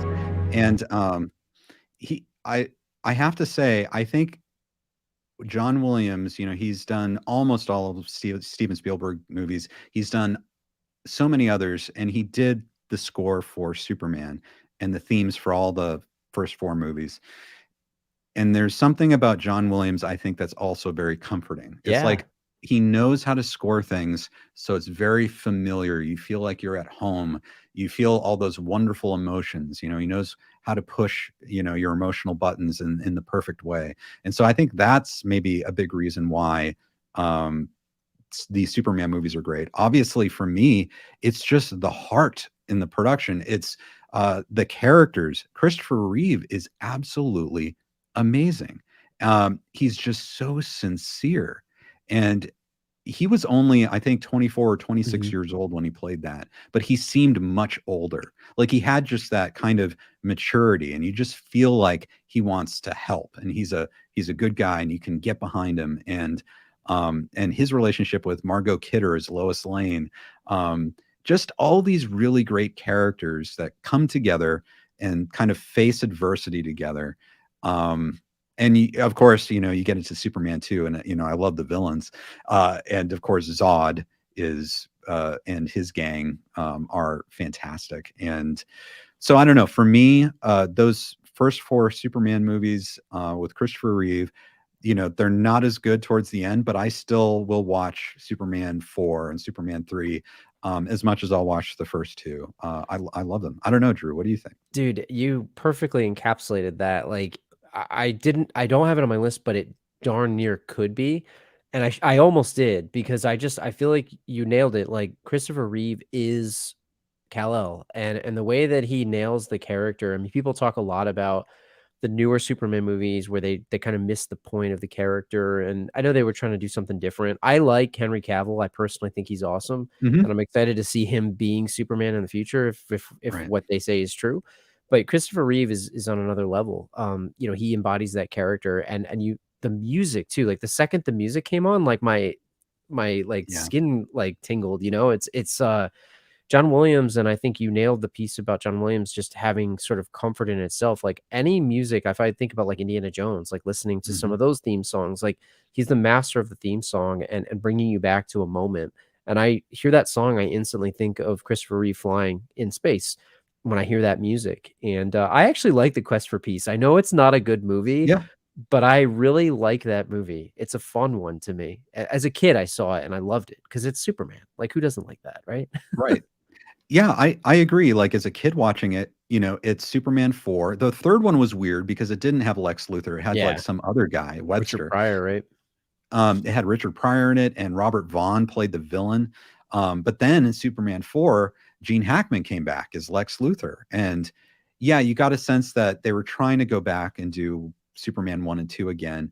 Yeah, and I always I didn't like it as much as the first 2, but I always liked it. And there are lots of aspects to Superman 4 that I think are pretty cool. I think, yeah, I mean, they ran out of money and the effects are kind of bad, but you get the sense that there is like a really, really good movie in there somewhere. Yeah, And the that's idea. why I enjoy it. Yeah, I agree with you, and I love the fact that like Superman inherently is comforting, I think, as a character, because when you think about what Superman stands for, he's about trying to take care of humanity and like do the right thing. And Superman as a character, and I think Christopher Reeve really nailed that. And the way that Donner did that first movie, and really like Peter mentioned the Donner cut, like definitely agree with that Superman too. It's interesting. Like, I love those movies, and they bring me back to a time of watching that. Like, my dad renting them, I remember watching them, and you throw that on. Like, it's funny. I'm like looking at our list. I'm like, man, I have a lot of movies to watch over the next couple weeks here. Right. Go back Yep. and watch all these. Oh, It's a great 100%. choice, man. It's a great choice. Even Chosen agrees. Yeah, It's there a you go. classic. I always enjoy. Thank you, Chosen. Aurelio said kneel before Zod. Yeah, absolutely. How incredible. Terry Johnson. Oh, it's you line to be. That's wrong. Oh, that's so funny. Superman 2, Robana says Superman 2 was filmed in Calgary, so there's a lot of familiar places in that movie. Yeah, they did. They shot in Canada a bit with those first two movies.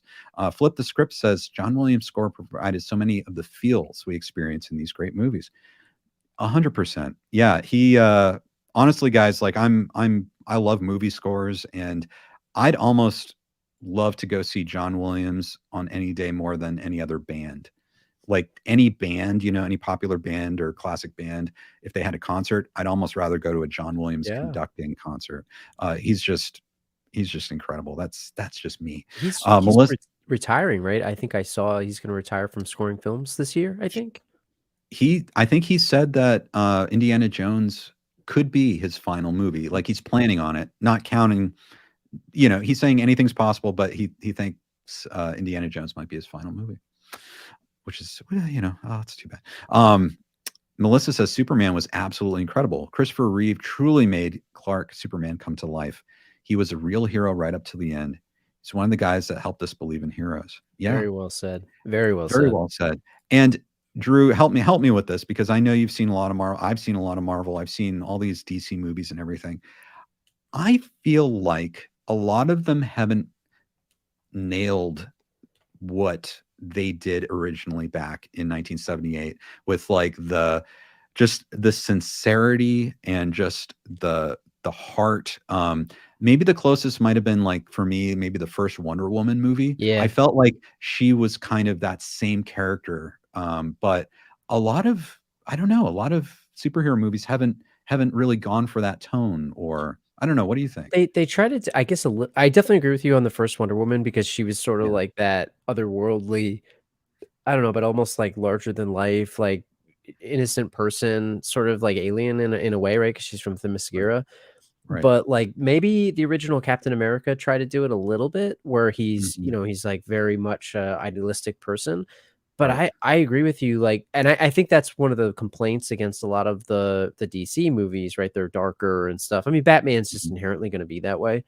But I feel like, if you have a Superman movie, like, I think the evil Superman trope has kind of been done to death. So I'm kind of like excited to see maybe a more hopeful Superman movie. But if you remember, what was it, Superman Returns, the one that Bryan Singer did, where it was almost like a rehash of the Donner movies, and people didn't like it. So the critics did, but the audience scores are not so great on that one. So I don't know. It was like, but it was also kind of depressing in a way, where he had like an illegitimate child or something. It's just weird. Yeah. I think for me, that movie, I really loved how they kept trying to follow along from those original movies. But yeah, it's, we talk about legacy sequels. It's like you bring back Superman for the first time in however long, and then you throw a kid in there. Yep. It takes away from the character. A super kid, which is like, whoa, that throws a huge wrench in any potential story or sequel. Yeah, it's just, I don't know. I haven't watched the new series, but I've heard that the new Superman TV show is supposed to be really good. And the one with, I'm going to pronounce the guy's name wrong, Tyler. I've heard that show is very good. I haven't watched it, but I've heard that it captures a lot of the spirit of what maybe like Smallville used to, or Lois and Clark, or something like that. It's supposed to be well done. Excellent. I'll definitely have to check that out. I'm very interested in seeing that. Michelle says, I've seen John Williams in concert in Chicago. It was amazing. Yeah, he's pretty good. Josh says, great villain in Superman 1978, maybe pioneer of the superheroes movie. Yeah, it was. And Drew, growing up, I don't know, you and me, you had a choice. If you wanted to see superhero movies, you could watch these Christopher Reeve Superman movies, or you could watch the Batman movies. Yeah. That's pretty much. Two of my favorites. Yeah, exactly. Okay, Drew. Wow, we are getting up. We are going to be going to number 2. Are you ready for this? Is it my turn? Oh my gosh. It's going to be your turn here. I guess I'm ready. Okay, you're ready? All right, we're launching number 2. All right, Drew, we're going to push in again. Here we go. I think, now let's see how much heat I catch for my number 2 and my number 1 choices, because they're unconventional.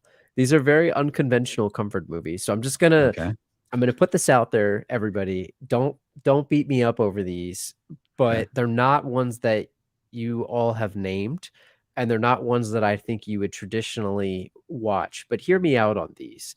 So number 2, I'll just say it and then we'll talk a little bit about it. But it's another holiday movie. It's one that probably not a ton of people have seen. I have done this on my show before. It is Just Friends, starring Ryan Reynolds. Yes, Just Friends. Yes. Okay. Well, let's play the trailer. I think a lot of people will recognize it. Here we go. God, I love my life. You're awesome. Those are awesome. Music producer Chris Brander has it all. I saw you flirting with me out there. How did you do that to your boyfriend? We're just friends. But in high school, things were a little different. You mean more to me than anyone in this whole world. Really? I love you, Chris. Brother. We're friends, right? Shut up! Just leave him alone! Oh my God! 10 years later, touring with the world's hottest pop star God, I want to lick your skin off. will take him home for the holidays. Hi, Mom. This is my brother, Mike. You're hot. I know. Now, when he sees the girl he never forgot, Jamie? he's going to get a second chance Oh my God, I can put my arms around you. to win his first love. Wow, Chris. Jamie Palomino. But it's going to be a lot harder We're gonna be more than just friends. Mom! I need my skates to show off my talents. You're a lot better than before. than he ever thought. I'm sorry, okay? Want to fight hard?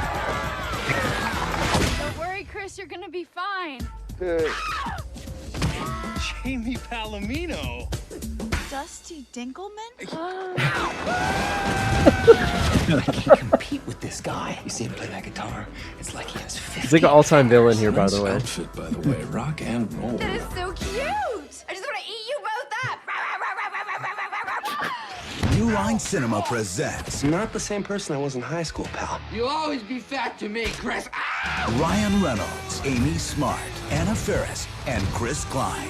How'd the big date go? It was terrible. I went in for a kiss, but she wants a hug. Then I get caught in a sort of kiss, hug, limbo type thing. You give her a body shake? Just friends. Hey, Merry Christmas, neighbor.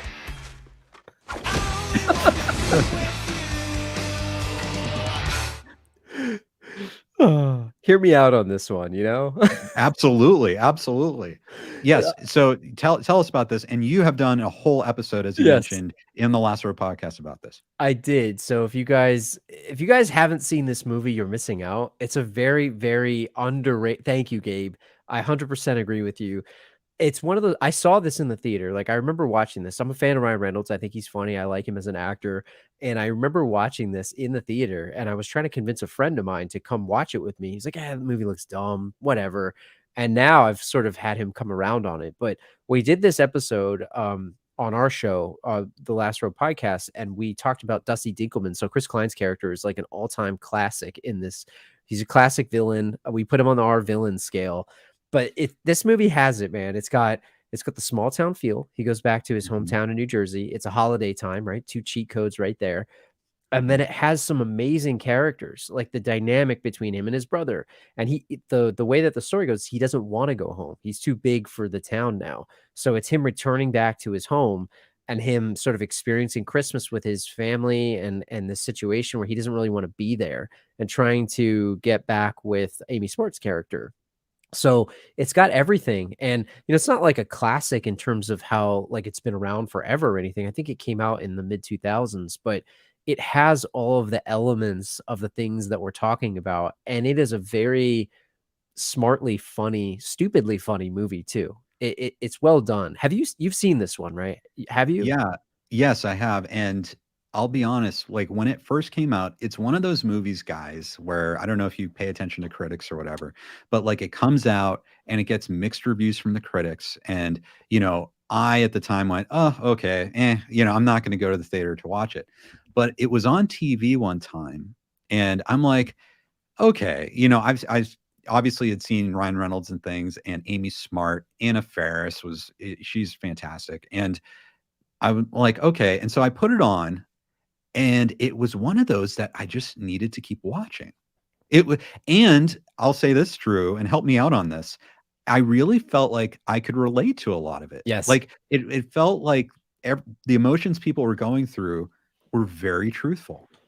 It's such a silly movie, right? Like, and Yeah. it's one of those, like you said, the more you watch it, the more you pick up on, and it's very quotable. It has some ridiculous characters. It's so silly that it's funny. And one of my all-time quotes is in there is the one guy who plays Clark, his friend, and he's talking about Dusty Dinkelman, who is Chris Klein, and they're trying to bring him down a peg, and he's like, he's Jersey, he skis in his jeans. So like it's this like running joke that we have, and I live in Pennsylvania, so right next to New Jersey, so we joke about people from Jersey skiing in jeans all the time. But man, it's got like so much heart to it too, because he's a jerk and he goes through a character transformation, right? And it's one of those movies that I think if you give it a shot, you'll probably like it. And the more you watch it, the more you'll laugh at it. So it is a classic movie, and I will watch this anytime it's on. And it's another one that's in my holiday rotation. And dare I say it, it's one of my favorite Christmas movies. I might catch some heat for this, but I just think it's such a fun movie. It's so good. No, I think it's great. I haven't seen it in so long. Listening to you, I want to see it again.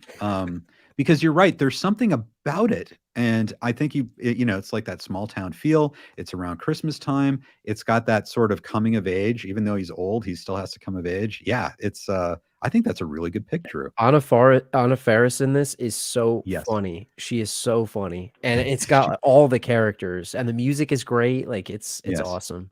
It's so good. She's great because she plays like a version of Britney Spears. Yes, very much like bubblegum pop star and they play her to the T, where she's kind of like not with it. And it's just really funny because again, we talk about the character transformation that he goes through. He becomes sort of like this surface level, like Hollywood exec, and he wants the hometown girl. But I think part of the comfort in this movie is like the small town, right? Going back to the small town and the snow and the events that they go to, right? They go to Christmas Eve. They sing songs together. There's like a service in a church at one point. Like it's so comforting in that it makes you feel back to your own experiences going through those things. And I definitely recommend you guys watch this if you haven't seen it. Give it a shot. I think you'll like it.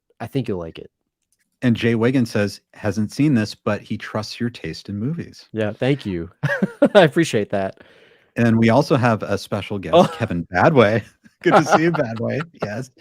Forgiveness is more than saying sorry. Are you sorry? Are you sorry? That's great. If you watch the movie, you'll know what that means. And let's see. Yeah, everyone, if you haven't seen it, check it out. Because obviously Ryan Reynolds is huge now. I think he's got so many new fans. And so if you're a fan of him, go back to one of his earlier movies. Check out Just Friends. I think that's a really good pick, Drew. Thank you. Yes. Now, okay. So I guess it's time for my number 2. Man. I'm excited. Okay. Okay. Number 2. This one, I think some people have mentioned. And for me, this is definitely a surefire comfort movie. I can always watch this no matter the time of year or the season and feel a lot better. It is Aladdin. That's a great choice. Yes. And so let's watch the trailer. Here's the original trailer from 1992. 3 years ago, Disney's Little Mermaid thrilled audiences around the world. Last year, Beauty and the Beast became the first animated movie to receive an Oscar nomination for Best Picture of the Year. Now, Disney takes you on an adventure beyond your imagination.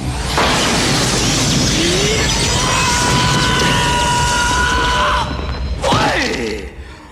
10,000 years will give you such a crick in the neck. Walt Disney Pictures presents Aladdin. The movie Time magazine calls a ravishing thrill ride, an animated Raiders of the Lost Ark. You have to see it twice. Rolling Stone says Robin Williams is a hip comic wonder. He might just wish himself up a cartoon Oscar. Then what better way to make your grand entrance on the streets of Agrabah than riding your very own brand new camel? Watch out, they spit. The Disney wizards have outdone themselves again, creating another classic fairy tale filled with fantasy, suspense, and exquisite beauty. A whole new Don't you dare close your eyes. And Siskel and Ebert rave, this is an amazing piece of entertainment. 2 thumbs up. You ain't never had a friend, never had a friend. It would have taken a miracle to surpass the achievement of Beauty and the Beast. The miracle's name is Aladdin, the best film of the year. Group hug. Ooh, you mind if I kiss the monkey? Ooh, hairball. Walt Disney Pictures, Aladdin, the movie USA Today gives 4 stars. Never had a friend like me. Ha! Made you look. Man, what a great choice. Oh, thank you. So, okay, there are a lot of Disney movies, right? And I'm sure a lot of people could put Disney movies down as their own personal comfort movies. Many of them are excellent. This is unique because I think it covers those, coming of age stories, feelings of like belonging, family, all of that. But this has a special kick, and that's Robin Williams as the genie.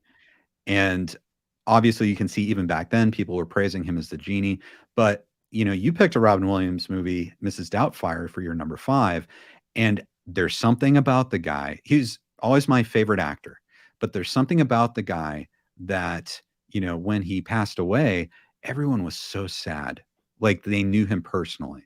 And he just had that quality about him. And every project he's a part of, I think he has that. But in Aladdin, it's like just uniquely fit to who he was. And the animators did such a good job of bringing all his characters to life. And you really felt for him, that he was lonely, and that you were really happy at the end when he and Aladdin and Jasmine were all friends and he was happy and everything. And I think it's just, I don't know. There's something about that to me, you use the term warm blanket. It doesn't matter when in the year, how I'm feeling. I can always watch that movie and feel better. Yeah.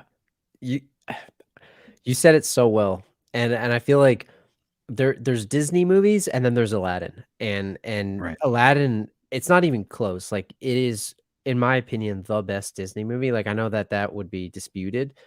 I love The Lion King as much as others, but Aladdin it's like by far number 1. And I think part of it is because of what you said, Robin Williams and what it is. And you nailed all the pieces that I feel make it such a classic. Some folks mentioned like the animation style too. And I know that there's a lot of like movies with heart these days that come out, but this one in particular had such a great story. It was just love the setting of it. I love everything about it. And what's funny, like as we were watching that trailer, I kept thinking about this. It's like, a Disney movie comes out and it instantly prints $1 billion. Like it's just how it works, right? But back then, like in 92, like they're almost like trying to sell you on like, hey, by the way, this is a really good movie. Look at what everyone else is saying about this. Like, trust me, it's really good. You should come watch it. And I'm thinking like, really? Like I mean, this movie is so good to me. They were like almost trying to convince you to watch it that it was good. And I guess at that time they needed to, but it really stood out to me as we were watching that trailer. I don't know if that seemed like that, right?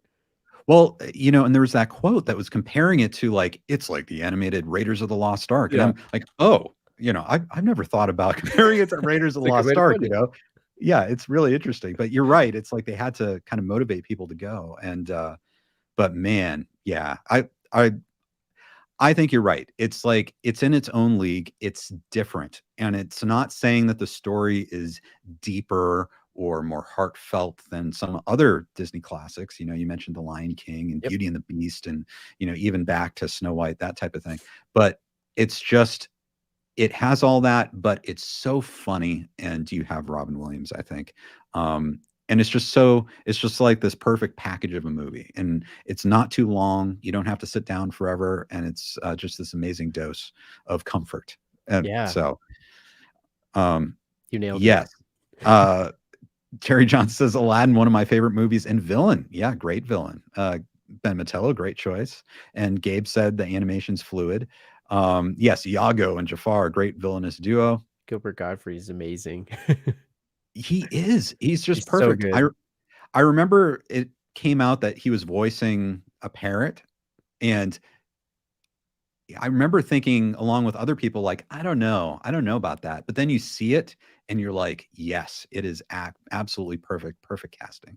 Robana, there's a fan theory going around that far future, and that's why the genie knew so many pop culture references. I didn't know that. That's so fascinating.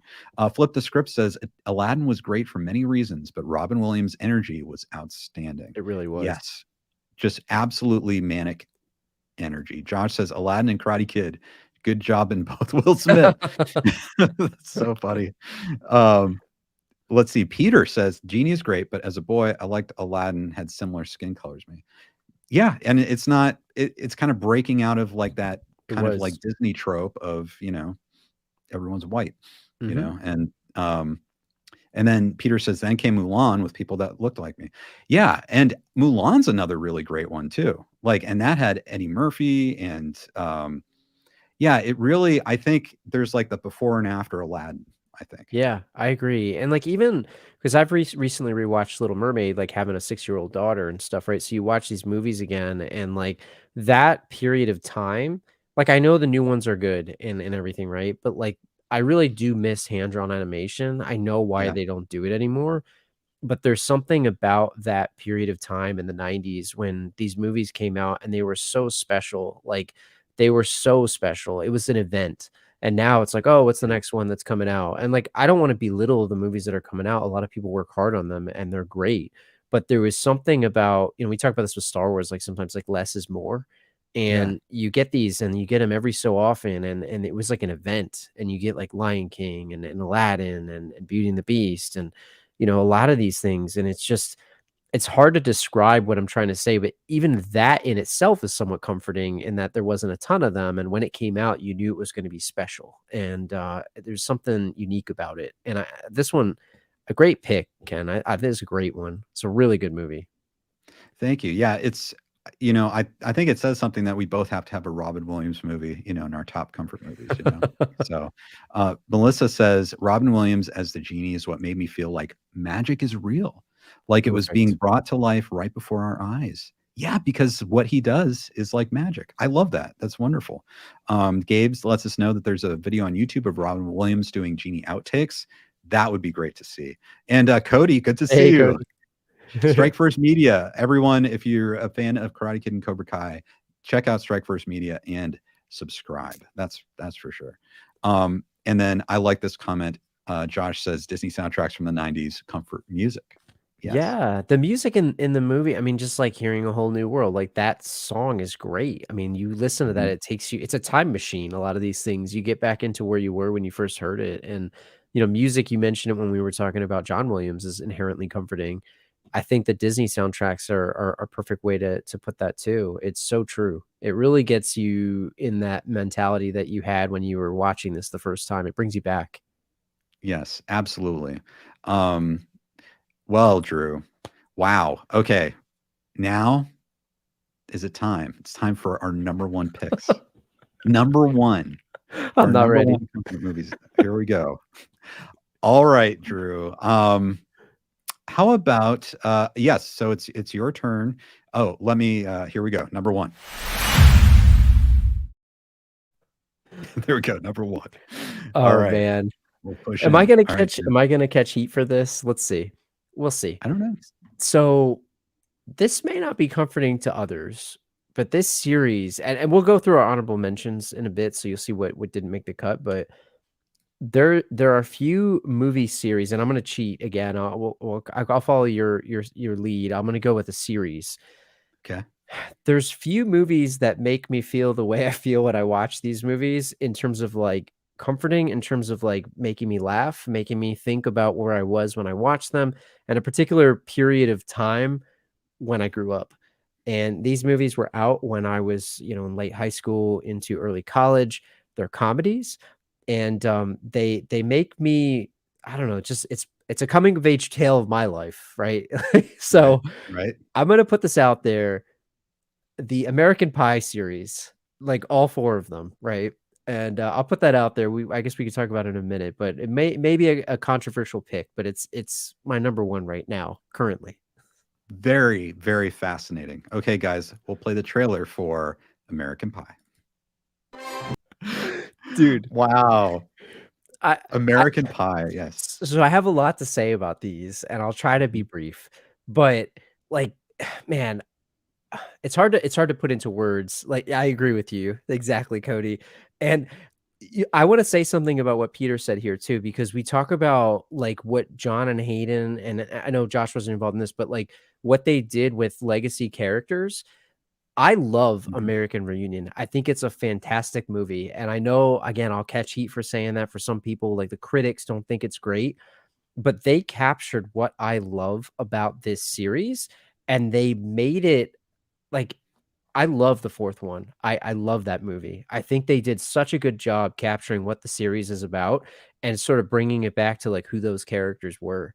And it was like, I'm the age that they were in that time, right? And you're at that time, you grew up while these movies were coming out, you grew up with the characters. And I think Reunion is underratedly like one of the best ones of all of them. I totally agree with you, Peter. Like it is a great, great movie, especially if you're the age that the characters are in that. But man, why is this a comfort movie series to me? Like I can put any one of these on and I can find something to laugh about. If I'm ever feeling like down or like just feeling like bummed out about anything, man, I put these on and they put a smile on my face. Like they're silly, they're funny, the characters are good. It's sort of a small town thing again. I guess that's the theme here throughout, but it's sort of a coming of age tale. There's so much to love about these, and yeah, they're raunchy, but they're funny, right? If you are into this kind of humor, it will make you laugh. And man, I think my favorite though is two. I don't know why. Like two is the one that I always go to, and then Reunion is actually the one that I watch probably the second most. But number two, it's like that whole idea of like getting a summer lake house and being with your friends and having summer jobs and scraping by just to hang out with your friends. Like there's something so inherently comforting about that, and just so man, I'm like stammering because I don't know what to say about this, but the music too, people had mentioned like the soundtrack for this. It has like Blink 182. It's got, Sum 41, like all of the bands that were out at that time, back when you had to go back and get a movie soundtrack. Like Babby and I were just talking about Batman Forever movie soundtrack. Like back in that time, you would buy the movie soundtrack. So the music went along with it. And this is one of many kind of movies like that time. There's, Euro Trip, Road Trip. Someone just mentioned Road Trip. Yeah, flip the script. Yep. Bunch of other movies. Like, but this one to me is just, I can't say enough about these. Like, I own them. I will watch them anytime, anywhere. Like, they are just so inherently comforting to me. And I'm gonna stop ranting because I'm really making no sense now. No, I think that's a really great point. And even just watching this trailer for American Pie, I mean, you can see like maybe it's more from a guy's perspective, but it's there's a lot of truth there. It's like there's something even if that didn't happen to us, Yes. there's something you can relate to. And what I'm hearing from you, I think, is that you identify with this group of friends that they know each other. Maybe they don't always all get along or see things the same way, but it's sort of like this dependable group of people, Yeah. through the decades. I agree. And I still have that group of friends, right? So, you guys know Badway. He's one of my best friends from high school. I've got a bunch of other friends, but like I have a group of friends that I still keep in touch with. And it reminds me a lot of like this group. And you're with each other through thick and thin. And you've got that group that you can sort of depend on. And it's so relatable. And I mean, there's like a lot of goofy moments too that make you laugh, like Jason Biggs' character and the dynamic. It's I don't know, people have Animal House, back in the day. People have Porky's. Like this is, I guess, my generation's version of that. And yeah, the fact that we got 4 of them, and in my opinion, all 4 are good. Like if you guys know anything about me from listening to the show, like these are the types of movies that I really like. Like I know people mentioned, Harold and Kumar, Knocked Up, like the Judd Apatow films. Like those are the movies that really comfort me and make me have just have like a good time watching it. It doesn't have to be Citizen Kane or, Gone with the Wind. Like, it doesn't have to be a classic. Like, these movies are just objectively fun. And, they make you feel good. They make you feel like you're back at a time with your friends. And I'm thankful for the people that made these movies because they're like my number one warm blanket, I feel. So Yes. And Peter says reunion also makes you feel part of the crew, like actual friends getting back together, like yes, in the film.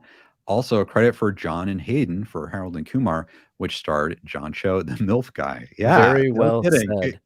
Yes, yes, very well said. And that was honestly a whole cultural thing that was launched out of Yeah. that movie too. Um, Did you watch Josh, these? Sorry, go ahead. oh yeah, I did. And yeah, I remember the second one in particular because the first one I was in high school, and so it was like perfect timing. And then the second one, a friend of mine, we accidentally brought in their brother, who was really young, too young. I remember that, like, like I felt like we had to explain to him a few That's the things. one you sneak into after, Yeah. when I worked at the theater, like these were coming out, like, and they were fun, man. I remember watching them just after work and we would just have a great time, like all of them. They were so fun. It makes me want to watch all of them again right now. Hey, why not, right? I don't know. I'm sure they're on some kind of streaming service right now, right? Yeah. Probably. Josh Marino says Thomas Ian Nichols in American Pie and Thomas Ian Griffith in Karate Kid 3. Yes, indeed. I love it. I love it. Well, I love that pick, Drew, and you're inspiring me to go and watch all of them. So that's what I want to do. So that was a fantastic number one. Okay, so I guess it's time for my number one. Yeah. Oh, I'm ready. Can't Okay, wait. here we go. This has been said a couple times in the chat already. So, and I don't think it'll be a huge. I think other people will share this for sure. Here is my number one. It is The Wizard of Oz. Ooh, So that's a good one. This is going to be an ancient trailer. So it's old. It's from 19. Many miles east of nowhere lies the amazing land of Oz, a magnificent empire created in the mind of a man who wrote a great book about it. Like wildfire in the wheat field, the fabulous tale of the Wizard of Oz spread from town to city, to nation, to the entire world. Although the Wizard of Oz has captivated the children of 4 generations and fired the imaginations of those youthful adults who have never grown old, although 10 million copies of the book have reached eager hands and eager hearts, no one has dared the towering task of giving life and reality to the land of Oz and its people. Every delightful character of L. Frank Baum's classic is now reborn. Every glorious adventure has been recaptured and painted with a rainbow. The celebration in Munchkinland, the flying monkeys, the rescue of Dorothy, the castle of the witch, the palace of Oz, and Dorothy's strange journey to the Emerald City to find the wonderful Wizard of Oz himself.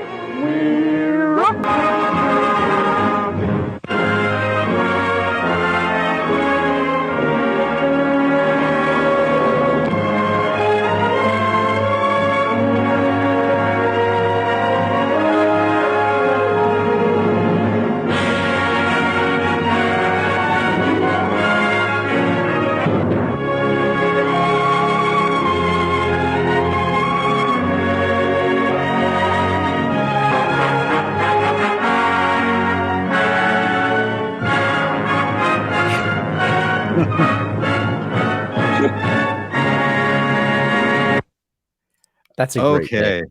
That's a great Wow. pick. Well, thank you. Thank you. I will say it is so interesting watching all of these movies from different eras and the trailers from the eras because you can see how trailers have absolutely changed. And yeah, that was just so interesting how you had a narrator kind of like having to explain everything to you. And anyway, that is, I think, for all time, my number one comfort movie. I think it's a brilliant movie. It's absolutely timeless. It's there was one comment that I saw from Peter. Peter says, "Love the Wizard of Oz. That's why Ken tornado chases." And I will say, this movie made me fascinated with tornadoes. That's awesome. And to this day, that tornado sequence might still be my favorite tornado sequence. We've seen tornadoes in movies, some actually big budget movies with much more modern special effects. But to me, that low tech, what they did with that tornado, is to me much better and more haunting and much more of a heightened reality than even the newer movies that have come out. So, but in addition to that, it's that I think it's just the theme. It's like being whisked away. You're going someplace you don't know where you are, but you want to go home. There's no place like home. And to me, that theme, I don't know if you can get any more comfort than that. Yeah. And going and meeting new friends that you get along with, and you work together and you go through trials together, and you just end up, friends forever, and yeah, it just, all those themes, I can watch this movie any time of year. I think of it, as a Christmas movie, but also as a spring, summer movie with the tornadoes and everything like that. Everyone's so good in it. The music's fantastic. The transition to color is still amazing. I love that. Blows my mind. Yeah, it's incredible. And we just watched this trailer, guys. If you haven't seen it, the new 4K restoration of this is stunning. Like, it is a beautiful movie. So anyway, Drew, I don't know. Those are my thoughts on my number one. Very well said, Ken. And I remember this was my brother's favorite movie growing up, so I watched it a bunch of times with him, like over and over and over. And I love it too. I mean, it's a classic. Like someone mentioned iconic. Like that's probably the right way to say it. It was such a special movie, and the way that they transition from black and white to color, like the scenes, like it's gonna sound really stupid, but there's this band that I listen to called Protest the Hero, and they have a music video where they dress up like the Flying Monkeys, and they're like rocking out to this song that's like, and it's funny because like it's permeated pop culture, and even just like someone mentioned Return to Oz. Have you ever seen that? Did you ever watch that movie? Yeah, There you can go, I yeah. be totally honest with you? Can I be totally honest with Please. you? Okay. I've tried to watch that a few times. Like, I honestly wouldn't always go in with the best of intentions, but for some reason, I just lose interest and can't keep going. I know people love it, but that's just me. I don't know. What do you think of Return to Oz? I agree with Rabana, like the wheeler guys with the wheel Yeah. hands. Man, that used to freak me the hell out when I was when I was younger. It was just a weird movie. So I never actually read the novels, so I don't know if there's any similarities to this at all. So my only exposure to it was the original movie, and then I saw the sequel. But I remember this or sequel or whatever, right? The spin-off, whatever you want to call it. But I remember being freaked out by it. I didn't love it by any means, but I Right. remember thinking it was really good. But then when I went back and watched it recently, I'm like, yeah, this isn't that great, is it? It's not that good, is it? The original's too good. It is good. And Drew, I'm gonna plug that Star Wars Cobra Kai video. Return to Oz would be a legacy sequel. Yep. And I think part of the problem with Return to Oz and why it's not as loved as, maybe it could be, is that it really doesn't follow along with all the elements that people loved about the original Wizard of Oz. You have a great attachment to the Scarecrow, Tin Man, Cowardly Lion, and they're really not, those relationships are not carried over to the sequel. And I understand that it's probably following the book series, but that's part of the expectation I think a lot of people have. And it's a very different tone, and you can tell it was well made and everything like that. But it's tough. It's a jarring transition. So from a comfort standpoint, is it because of, you mentioned a lot when you were talking about it, like the returning, going home, is there any aspect of it of like it was a formative time of your life when you watched it, or was it something that you've continued to watch throughout? Like, do you go back to this one quite a bit? Is there like a ritual where you watch it like every time, every year, or something like that? I did see it. I think I saw it when I was 4 or 5 years old. That's the first time I saw it on television. They used to show it every year on television, so that's when I saw it for the first time. And yeah, I think it was kind of a formative thing. And even though it's not as scary maybe as Return to Oz, I think when I was a kid, some sequences definitely scared me. And I think it had some fundamental lessons like growth, coming of age lessons, and the idea of, I need a brain, I need a heart, I need courage, but then, oh, you had all those things to begin with, and just those types of things, and how everyone sort of complemented each other, like all the different characters, they felt they were lacking something, but everyone else kind of filled in together and they made a great team. Yeah, I think maybe those things over time, when I was young but still as an adult, kind of spoke to me. That's a really good way to put it. Do you see any similarities to, there's another series back in the 80s or in the 90s, The Neverending Story? Like, I always Yes. thought that there was a lot of similarities between the two, and I always loved The Neverending Story growing up because it reminded me a little bit of The Wizard of Oz, and I think that's why I liked Yes. it. Yes. Neverending Story was the second movie I saw in theaters, and I got so scared by those like statues that Oh, shot yeah. lasers out of their eyes, and I just shut my eyes. I think I cried. I was very young, and but I love that movie. I love the Neverending Story, and you're right. It's very similar in that way. And another movie that's on my, I'll spoil it. It's on my honorable mentions. That's in a way kind of similar to The Wizard of Oz is Willy Wonka and the Chocolate Factory. Oh, yeah. Yeah, and it kind of hits maybe some of the same themes, but Man, what a great pick for number one, though. That's an awesome movie, Wizard of Oz. It's a great pick. thank you, Drew. Thank you. Let's see. Flip the Script says great choice. Dark Side of the Rainbow is worth a watch too for any Wizard of Oz fan. Very cool. Thank you for letting us know. Robana says how they created the tornado is very interesting. Still looks more realistic than a lot of movies nowadays. Yes, I 100% agree with that. Terry says Oz is one fantasy universe I wouldn't want to go to. I can't disagree with that. Absolutely. And then The Wiz. Yeah. And there have been so many like very interesting versions of The Wizard of Oz as well. And it's yeah. So anyway, it's a classic. So Drew, wow. Okay, so we went through our top 5. Now, a lot of people I've seen some comments here that, we haven't included the Karate Kid movies, which, we're somewhat famous for on this channel. Dissecting, analyzing. We love Terry Silver, all that kind of stuff.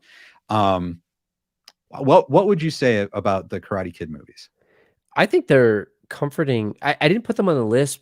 Maybe they would be on my list, but I didn't put them because we always talk about them. But I think with the coming of age tale, right, of Daniel and his, maturing and sort of becoming, the champion of the All Valley, like there's a comfort to that, right? It's sort of a small town, right? He's in California. I keep coming back to that. But there's the mentor relationship between him and Mr. Miyagi. Like there's a comfort in that. Like seeing Mr. Miyagi teach him is almost like he's teaching you. So I think there's a lot to say about some of the comfort that those movies give. And Terry Silver is just comforting because he's awesome. And what more to say about him? He shouldn't be in jail, by the way. Free Terry. But I think that's right. I think they're inherently comforting in that. We talk a little bit about what to expect. So you turn them on and you're sort of the familiarity of it, the nostalgia of it too. And I think a lot of those things, are still true about it. I didn't put it because we always talk about them, but I think they definitely would be on my list if I was able to just list as much as I wanted. So, Right. I don't know. And I agree too. Like, and those movies I can go back and watch. At least the first 3 I can go back and watch like endlessly. So those hold, of course, very special places in our heart. But like you, it's like we wanted to really. What are some like other movies that we haven't talked about as much? And yes, guys, let's follow Drew. Free Terry Silver. Chosen says Terry Silver's a coward, unlike me. I love it. Okay. Yeah, that's a good perspective, Chosen. Absolutely. Marianella says save Silver. And then Chosen follows up with hashtag keep Silver behind bars. I love it. That's fantastic. Well, Drew, do you want, this was a very tough decision. I know you had some runners up. Do you want to talk about your honorable mentions? Yeah, I'll talk. So I don't have these in any particular order, and I won't spend a ton of time talking about all of them, but there's a couple on here that maybe are worth mentioning. So I saw a lot of people had Home Alone on here. Definitely Home Alone 1 and 2. Like it's tough, right? Because when we talk about comfort movies, I know it's the Christmas season or holiday season, so I just didn't want to flood everything with holiday movies, but Home Alone 1 and 2, absolute classics. Like, I can watch those anytime, and they're definitely comforting. Like, the whole idea of being home by yourself, waiting for your family to come back. I mean, he's got comforting moments where he's just, like, doing his thing and, taking out Harry and Marv, and I don't know, they're inherently comforting, and Macaulay Culkin's, like, somebody I feel like I grew up with, So those for sure. Someone mentioned The Truman Show earlier. That's another Yeah. one that I feel is extremely comforting to me because of the arc that he goes through, and Jim Carrey, is just he's amazing, and that movie itself has such a, like, an emotional, like, arc to it that I feel is very comforting to me. Should we trade off? Sorry, I didn't mean to go through all of them. I didn't Oh, that's fine. Yeah, however you'd like to do it. Sure, why not? Okay, let's see. Okay, so I already mentioned Willy Wonka, and I actually put Karate Kid 1 through 3 as a backup. Yeah.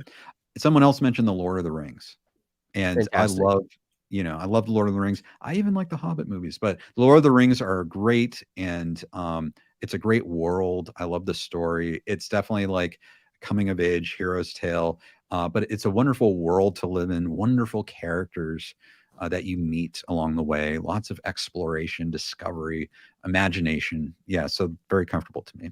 Yeah. Oh, I think Yeah. those are great. I remember watching those in the theater, like, I worked there at the time, like, watching all of them, and, like, I think when Blockbuster had the Movie Pass, they gave away Lord of the Rings, the first one, on, Fellowship of the Ring on DVD, and I think I still have that copy. Yes. I love those movies. Yeah. The other one that I put on here was Jingle All the Way. I love Oh, Jingle All yeah. the Way, another classic Last Row episode that we did a long time ago. I love Arnold Schwarzenegger, if you guys know me. I'm a huge Arnold fan. Phil Hartman was in that. He was Yeah. fantastic. Sinbad. I mean, it's another holiday movie, but something about when you were the kid, you watch that, you want the toy. Now that I'm the dad trying to get the toy, except you could just order it on Amazon now. But Right. it's one of those things where that movie brings me back to. And I think when they started showing A Christmas Story on TV 24 hours, I forgot what channel, it might be TBS. They started showing Jingle All the Way 24 hours. And I own that too. It's just a classic movie to me. I love that movie. It's very comforting. Very Yeah. comforting. And I've got to say, everyone, Drew, if you're just joining us, Drew is co-host of the Last Row podcast with Badway, who's on here in the comments a little earlier. They have done so many movies, just entertaining discussion. Jingle All the Way is an episode of their podcast. Check out the link, and that's a great episode to listen to. Thank you. Yeah. Yes, indeed. Yeah, Jingle All the Way, really good one. I miss Arnold Schwarzenegger. I do. He's the best. Yeah, he really is the best. Another one, we kind of got, someone had put like a kind of a horror movie. This is somewhat of a horror movie. Another comfort movie for me is Jaws. Yeah. Which I guess should be a scary movie, but actually it's just an amazing movie that I find very comforting. Masterfully made by Spielberg, one of his first movies. John Williams also scored Jaws. There are, some scares, some chills, that type of thing. It's definitely the movie that made people afraid to go into the water. But at the same time, it's the sincerity of those characters. It's that small island. So it's got that kind of hometown feel, like they're like Amity Island is this kind of small community. So you feel that. So it's got that hominess. It's connected to me because I grew up around the Boston area, and, it takes place, it was shot on Martha's Vineyard, and it's very much a New England setting. And so that seemed very familiar to me watching the movie. And yeah, just the bond you had, Robert Shaw, Richard Dreyfuss, and help me out. I can't believe I'm blanking too now. Brody. Yeah, Brody. We've someone can help me out here, but just really amazing relationship, meshed well together.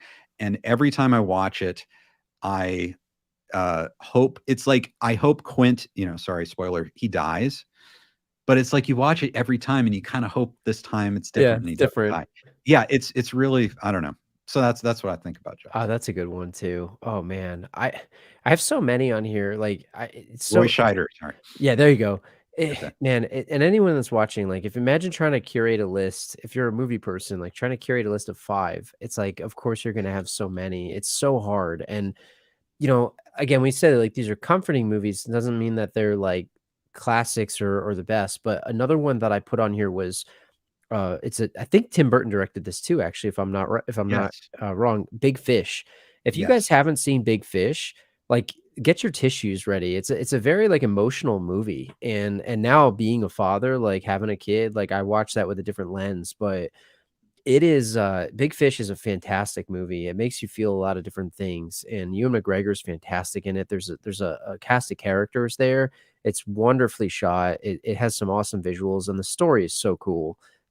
It's like comforting in a emotional way. It's hard to describe this one. It's more of like the feels kind of comforting versus like a familiar type thing. But I put that on because I love that movie. It's such a comforting movie to me. You know, before I saw it, and I think I saw it after it came out on video, um, some adults were talking about it, and one of them was saying that it was their favorite movie of all time. And I was like, "What? What is that's the new Tim Burton movie?" Because the poster's kind of nebulous. You don't know what it's Mhm. about.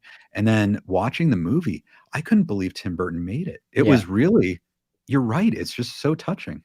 It's a really, really good movie, and, like, it hit me out of nowhere. I watched that, I was thinking like, "Oh, this looks kinda cool," and I watched it, I'm like, "Whoa." I remember I remember watching this with me, Badway, and my wife, girlfriend at the time, and we all watched it, and we like, the movie ended, and we're sitting there, and the credits are just rolling, and we're all Yeah. kinda quiet, and we're just, like, staring at each other, and we're like, "Okay, who's gonna shed a tear first?" Yeah. It was a great Yep. movie. Great movie. Yes. Great acting. Great. Yeah. Wonderful pick. That's a great pick, Drew. Um, I just yeah, well, Strike First says go Celtics, right, Ken? Yes, indeed. Cody's in Boston right now, which is pretty cool. Okay, so let's see. Okay, my next is Ghostbusters 1 and 2. This is tough because I always want to put it on my top 5, and I don't know why it's not necessarily on my top 5. I don't know. I've just seen them so many times. I love the movies. I love the characters. It's just I think laughter, well done comedy is Mhm. also very comforting, and you just feel kind of warm and happy when you're laughing. And it's just the right mix of like kind of not too scary, but a little scary, and then comedy. Wonderful cast of characters, ensemble characters from Saturday Night Live, and it just you feel like they know each other and they're friends, and you get those warm feels. And I don't know, what do you think, Drew? It's like the sci-fi, American Pie there. Yeah, They're like the group it of is. No, I agree. It's on my list too, so I won't go over it when we get to it, but I agree with you. Like, it was I originally had it in my top 5, and then I moved it just because of maybe more seasonal things. Like, this list Right. can shift at any time, but I agree with you. It's like it's comforting in that you know what to expect, and the movies are just so fun. And like, I would be on record of saying like 2 is more comforting to me than 1. I don't know why. It Hmm, just kind of is. Like, interesting. 1 is a better movie, hands down, but 2 is Right. very underrated in my opinion. I think it gets a lot of heat. We've been on record saying this, but Yes. I love 2. I think it's very comforting me. It's comforting to me. Maybe it's like New Year's Eve or something. Right, exactly. Ben says come I Ghostbusters agree too, with you, Steve Ben. does. Yeah, I agree too. In fact, Drew, I think we were talking about sometime we're gonna have a discussion just Yes, about Ghostbusters too. we need to. I think we need to. And yeah, I agree with you. I don't know what it is. I'm not sure. Do you think it's because Ghostbusters 2 maybe was kind of aware of the animated series as well? And I think or d so. yeah, It was definitely more like it played more to kids, mm, and I think maybe that's why people don't like it too, so in some ways, but I just there's something about 2 that's so fun to me. Like, it's I don't know, and Vigo too is, like, the yeah, best. I don't know why. I love Vigo. So I'm a sucker for a villain in a painting. So right. And he was actually, if you look at it, I know people love Gozer, and Gozer's great, but Vigo is a much more personal villain than Gozer. absolutely, Yeah, because you see him, I mean, he's there, whereas Gozer's, like, the idea of Gozer, it's I mean, Gozer's scary, but right. Vigo is, like I mean, the painting's over there, I'm it's on my wall over That's there. right. That's So, right. you guys can't see it, but one day I'll bring it on. When we do a Ghostbusters 2 episode, I'll bring it out. Indeed. Oh, yes. Robana says when someone asks you if you're a god, you say yes, absolutely. And then Cherry says, Love Ghostbusters, had a crush on Egon. Yes. Egon was always my favorite. I loved Egon, especially in the animated series too. I have all the action figures of Egon. Really? Yep. Oh, that's I awesome. I still have them. My daughter plays with them now. It's fun. I had all of the toys. I love Ghostbusters, hands down. It's the best. Oh, yeah, that's so much fun. Yeah, there are so many great toys. Oh, yep, I remember the cartoon. That's right. And then Josh says Ghostbusters 2 is a comfort movie, but I watch the baby in danger, I suffer. Yeah, that's right. The baby is placed in danger. Yes. Yeah. And then Ben says, I don't understand the hate for Ghostbusters 2 at all. 2016 is warranted. Totally agree. I have a whole we could talk about that some other time too. Absolutely. So okay, do you have any more movies? Yeah, I'll just name some of these quickly Sure. because I won't go through all of them, but, like, one of the other ones talk about an emotional movie, but, uh, Eternal Sunshine of the Spotless Mind, another Jim Carrey movie that I absolutely love. Like, if you guys haven't seen this movie, you should absolutely check it out. It's one of the coolest, like, concepts for a movie. It's about, like, erasing memories of somebody and what that means, and, like, the movie is in Jim Carrey's head. And the way that they actually do, like, the practical effects and the way that they do some of the memory erasing, it's, like, really cool. It's a very cool movie. It's focus features. It's an emotional movie, and you'll feel something when you watch it, but I definitely recommend you check it out. I love that movie. It's very comforting in that, like, it's got, like, a lot of heart to it, and it makes you feel different things, and sometimes you'll feel sad when you watch it, but I think sometimes feeling sad is somewhat comforting too because, Yeah. you gotta feel alive, right? I mean, what do we if we can't feel happiness if we can't feel sadness. So, that's one. I threw a couple others. I saw some folks put Back to the Future, so I Yep. definitely agree with that. I had a 40-Year-Old Virgin. I mentioned a Mhm. lot of those, like, sort of Judd Apatow comedies, like, that's Right. a quotable movie. Again, group of friends where it's like they're all hanging out and have a job at like essentially Circuit City, which I used to work at Yeah. back in the day. So it's like that. I also had The Life Aquatic with Steve Zissou, which again another Bill Murray movie, but I love that movie. And there's so many others that I could have listed, and I had to narrow this down to 10, but I don't know. I could talk about this for another 3 hours. I know. It's probably my goodness, we have been going a while, haven't we? But thank you guys for watching this whole time. Those are some really great picks. Yeah, my other runners up would be Young Frankenstein, a Oh, Mel love Brooks that movie movie. with Gene Wilder. Just huge fan. I can watch that Halloween, but any time of year. Love that movie. Um, I'm a Trekkie, so the first 9 Star Trek movies, I could watch any of them, and I'm happy. Rain Man, that's one that I don't know if it's a comfort movie to everyone, but for me, for That's a whatever good reason, movie. yeah, I love that movie, and I like it more every time I see it. It's Yeah. it's a very for me, it's a very interesting movie. It's very and I just I don't know, I feel like in a very comfy place when I watch it. I I know what you mean by that. It's the relationship between Tom Cruise and Dustin Hoffman, I think, and that like I there's a cozy feeling you get with that, even though they have some struggles, you know? I think it's a Right. good one. Yeah. And then really almost any of the James Bond movies, that I feel good. It's kind of cool. It's kind of comforting it's got the nostalgia for the different time periods too. It's such a long running series that you could go spend time in the 60s, 70s, 80s, any decade. And that's fun. And then all those silly slapstick movies, which I absolutely love and studied. I love them so much. Hot Shots Ugh. is I love Hot Shots, Hot Shots Part Deux. I love all the Naked Gun movies. Brain Donors. I don't know. That's a little seen one. I love that movie, Brain Donors. It's a very specific type of humor. Airplane, all those. Dude, Hot Shots is so good. Loaded Weapon Mhm. too. Like the spoof Yeah. movies, they Yeah. don't make that like I think Scary Movie, like we talked about this before. I think Scary Movie like did them to death sort of. But like Hot Right. Shots, the second one, Yeah. that's like one of my all-time favorite movies. That's talk about comforting, man. It's like Right. fun. You have a good time. Like Leslie Yes. Nielsen too. Oh man, there's so many the comments are there's so many movies that I would add to the list, like all the ones that I people are know. saying. There's Guys, so comforts. I'm going to back up and we'll just go through a few of these. Kate, thank you for being a channel member. It's great to see you, Kate. My comfort list: Empire Strikes Back, classic. Frequency, Frequency. Yes, That's a that good was actually movie. that's a really good Jim Caviezel, right? Yes. Yeah. Um, really good. Karate Kid 2, of course. Chosen will be happy about that. A Wonderful Life and Titanic is a great one, I think, That's as a well. really good one. That's a really good one. I'm surprised no one mentioned that one before. That's a really good one. Yeah, I probably should have put that on my list. Peter says the Truman Show could be a comfort. Yep, indeed. Spy Hard, Leslie Nielsen. Love that Yes, movie. the spoof movies. Peter says Three Amigos. Terry says we love your shows, Ken. Well, thank you. Thanks, guys. I love spending time with you and Drew and everyone. Robana, Robin Hood Men in Tights. 100% agree. I love that movie. Love that movie. That movie's so good. Yeah. Flip the Script, Spaceballs, Young Frankenstein. Spaceballs actually was almost on my list as well. Love Spaceballs. Mel Brooks is so good.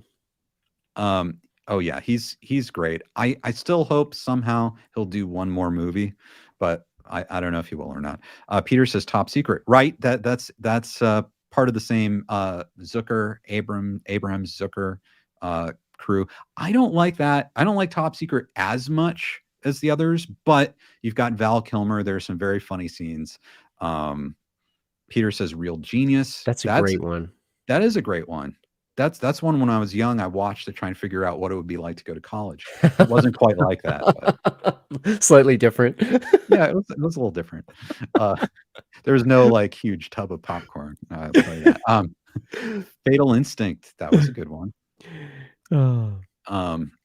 So many great so many great ones. Three Stooges, Time Machine, Around the World in a Days. They're great. Repossessed. Now you're digging back.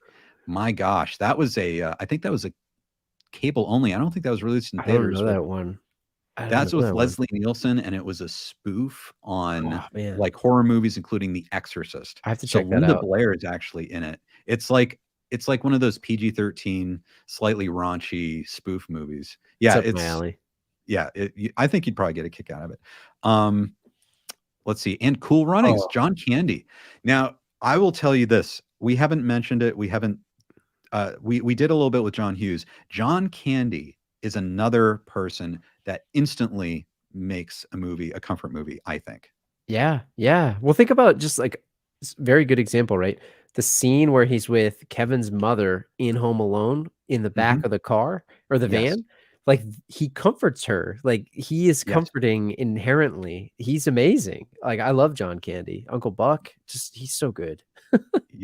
Yes, he totally is. And then speaking of parodies, watch Weird. It's great. That is the Weird Al Yankovic life story. Everyone definitely check that out. Fans of the Cobra Kai series know that Zach Robinson and Leo Birenberg are the composers of that movie. And of course, I am a lifelong Weird Al fan. Weird Al's awesome. He's cool, isn't he? Yeah. So awesome. Josh says Wrongfully Accused, the Fugitive parody. I think that's on HBO Max right now. We watched that last week. Very cool. Nice. Canadian Bacon. Yep, with John Candy. I think that's his last movie. Uncle Buck. And yes, John Candy's great. And The Fugitive. I agree with you. The Fugitive is another great one. Harrison Ford and Tommy Lee Jones. One that wasn't on the list was Princess Bride. I know that's my wife's that's like my wife's all-time favorite movie. And I know like that's a great one. A lot of times that came up in comfort lists, and I didn't list it, but the Mighty Ducks series is another one that I think is in the vein of what was it called? Cool Runnings, like the old Disney like live actions. I think those are good too. Yeah, those are fantastic. And I just want to say that, you kind of bring up a good point. We're a couple guys, and we know that, there are some ladies out there watching this. You probably have a whole different set of comfort movies that we totally miss because we're just like silly guys. But but there are so many others. And Princess Bride, I love that one as well. And Love Actually is a great movie, and that comes up. Like I didn't list it, but that's another one that I watch pretty much every Christmas. That's comforting as well because it's got like the stories of the people, and I know that's another one that comes up. I think it's a great one. It is. Well, Drew, here's what I've learned tonight, okay, is that we could probably, how we did our marathon. We could do a marathon of this. We could do a marathon on this. If there's some kind of countdown or we need to do a festival for like comfort movies, I think we could go on for probably 15 hours. don't you? Yeah. Oh, everyone and people hung with us the whole time. This is, Yeah. I mean, man, I have like a million other movies we could talk about too. I should stop because I'll keep blabbing. But man, this has been fun. Let me tell you, like I've had a lot of fun talking about these big time. I've had a ton of fun too, and I promise I'll let you go, everyone. It's been late, but Chosen. This is Chosen himself says Rocky's his number one comfort movie, and it is the Rocky series. I mean, like there are all those that are fantastic. Grease 2. I've never seen Grease 2. I've heard. Not. Yeah, that's one of those that I know gets a bad rap, but maybe it's better than people say. Count of Monte Cristo, Angels in the Outfield. You did Love that a movie. you did Yeah, an episode on we that. did an episode on that one. Die Hard and Sense and Sensibility, 1985. That's right. With Emma Thompson and Kate Winslet Yeah, and Alan Rickman. yeah. Ang Lee Rickman's movie. Yeah, awesome. that was very good. And then, Ed. Now that's an interesting choice. Ed Wood, That is a good one. another Tim Burton movie. Tim Burton is interesting from a comfort standpoint because some folks also said Nightmare Before Christmas. You could mention Peter said Edward Scissorhands earlier. That's a good one Yes. too.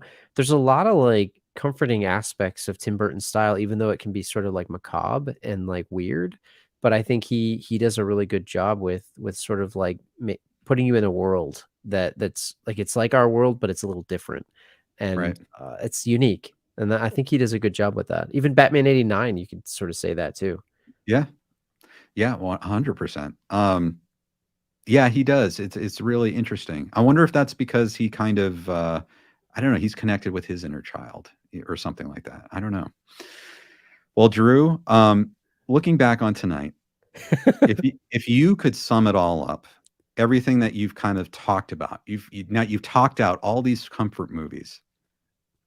Do you have any thoughts about them or going into the future, what you look for in future movies you want to see? I don't know. Do you have any closing thoughts? I think the one thing I've noticed is that I think you and I have some of the similar tastes in movies, and I think we knew that going into it.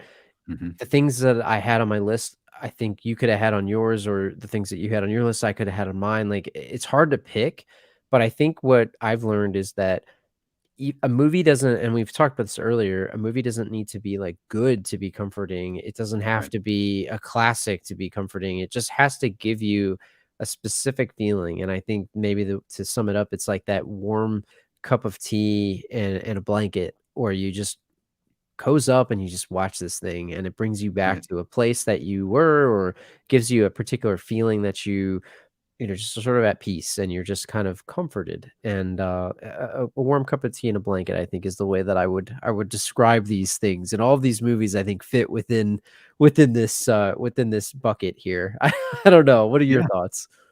I think you're right. And I really like your point about the fact that it doesn't have to be a great movie or a classic movie to be a comfort movie.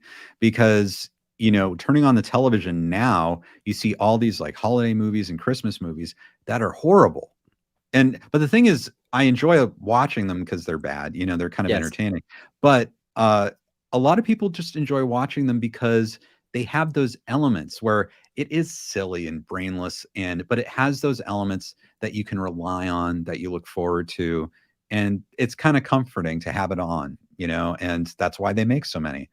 And so yeah, it's so cool to hear your favorite movies, your favorite comfort movies, and everyone in here has suggested so many amazing comfort movies and things I need to check out. And it's a great way to get to know each other, I think. Man, I have so many movies like I want to watch, like go back and watch now. Like especially, I haven't thought about watching Superman 78 in a long time, and like Mhm. they made a sequel comic series to that in Batman '89 where they Right. actually like extended the story, and it makes me want to just rewatch those movies so bad. I man, your list, you had a great list, by the way. I gotta Thanks. go back and watch these, and the listeners too. Yeah. Amazing suggestions. This has been fun. Yeah, it's been a lot of fun, and I second that. I need to go check out a lot of movies on your list as well that I have not seen in a long time. I want to see Just Friends, all the American Pie movies. I want to rewatch. It's so many great suggestions, and I just want to thank you, Drew, for being here. I think everyone, the next step would be to go check out the Last Row podcast. You guys just discuss all of these types of movies, and ones that aren't necessarily comfort movies, but just fun movies. Yeah. One of your taglines is, a rewatchable movie podcast, right? Mm-hmm. So that kind of gets to comfort movies and everything. And anything that you probably have on this list, like we've done a lot of them, and we will do them. Like they're the kind of movies that we do. A lot of times we talk about these. I mean, we have our son-in-law episode, Pauly Shore, coming out on Thanksgiving.